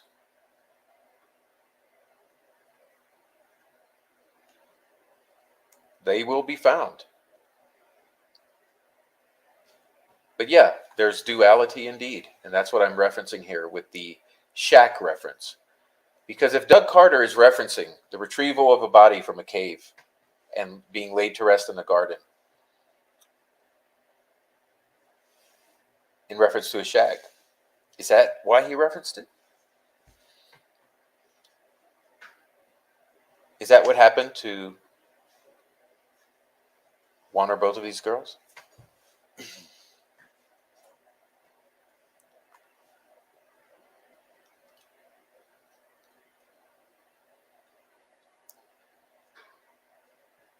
Lots of morticians as well, yes, exactly, and drug dealers. I mean, meth.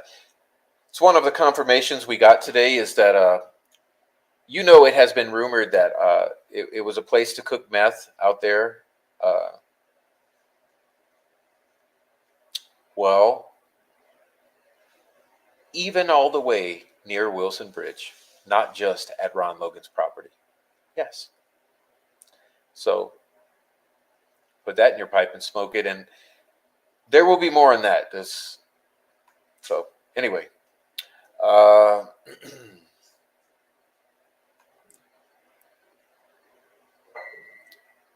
okay, so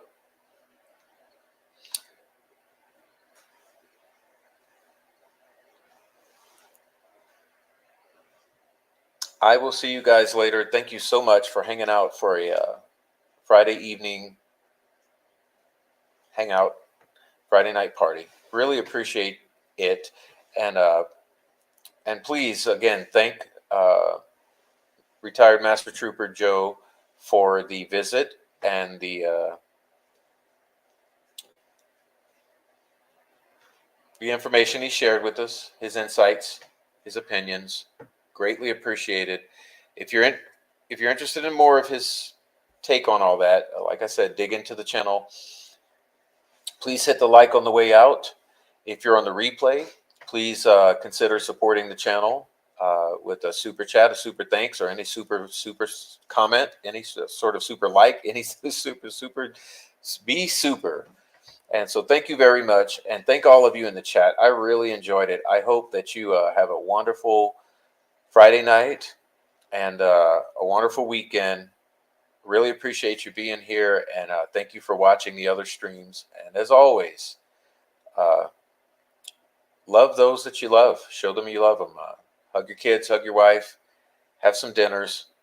I want to thank Mr. Joe Lewis in particular for the very kind gesture he sent my way, and the kind letter he wrote me. So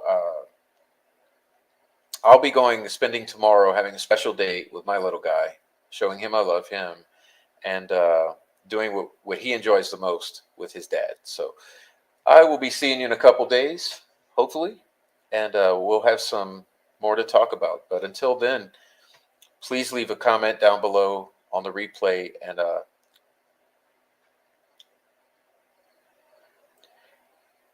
thank each other in the chat on the way out. I'm so glad that you talk to each other and you appreciate each other. So thank you so much for that. Tonight was fascinating. Thank you for another amazing show. Always leave with more knowledge, less confusion. That's the objective. Thank you so much. That's why we come on. Lots of fish. Exactly. Buying fish, catfishing, fish McCain's, fish. Fish is a term. And if you watch the Joe Spirit Box, it mentions fish. Yeah. So thank you all so much. God bless. God bless Heather Brown. God bless Ashley, Margaret. God bless I Have a Apophis. God bless Noe and Chevy Killer. Thank you, dude, for being here. God bless. Thanks, Prof. Noe and Joe. And Thanks to all of you. Hey, Amy, if you're still here, or some mod, just please leave the support pathways in the chat on the way out, and I will join you in chat in about 1 minute. Okay, let's see who we have here. Sandy D. Thank you. Love you, Kate. Love your people and your neighbors, and forgive your adversaries. Yes, as long as they accept accountability. That's what forgiveness is about. Prof, you've taken your lives to a whole new level. They've been on fire. Your work is greatly appreciated. Thank you. Noe and Trooper Joe. Thank you. Yes, blessings to you. Oh, you guys are awesome. I'll see you in the chat in 5 minutes. I'm getting out of here. All right. Stephen King is from Indiana. I did not know that. I'm a moron. Thank you. Okay. Good night, everyone. All right. So thanks. I'll see you guys later. All right. Happy Friday. Happy Saturday. We'll see you next week. It's a beautiful, beautiful time of year, isn't it? So have a great weekend. All right. And we're done.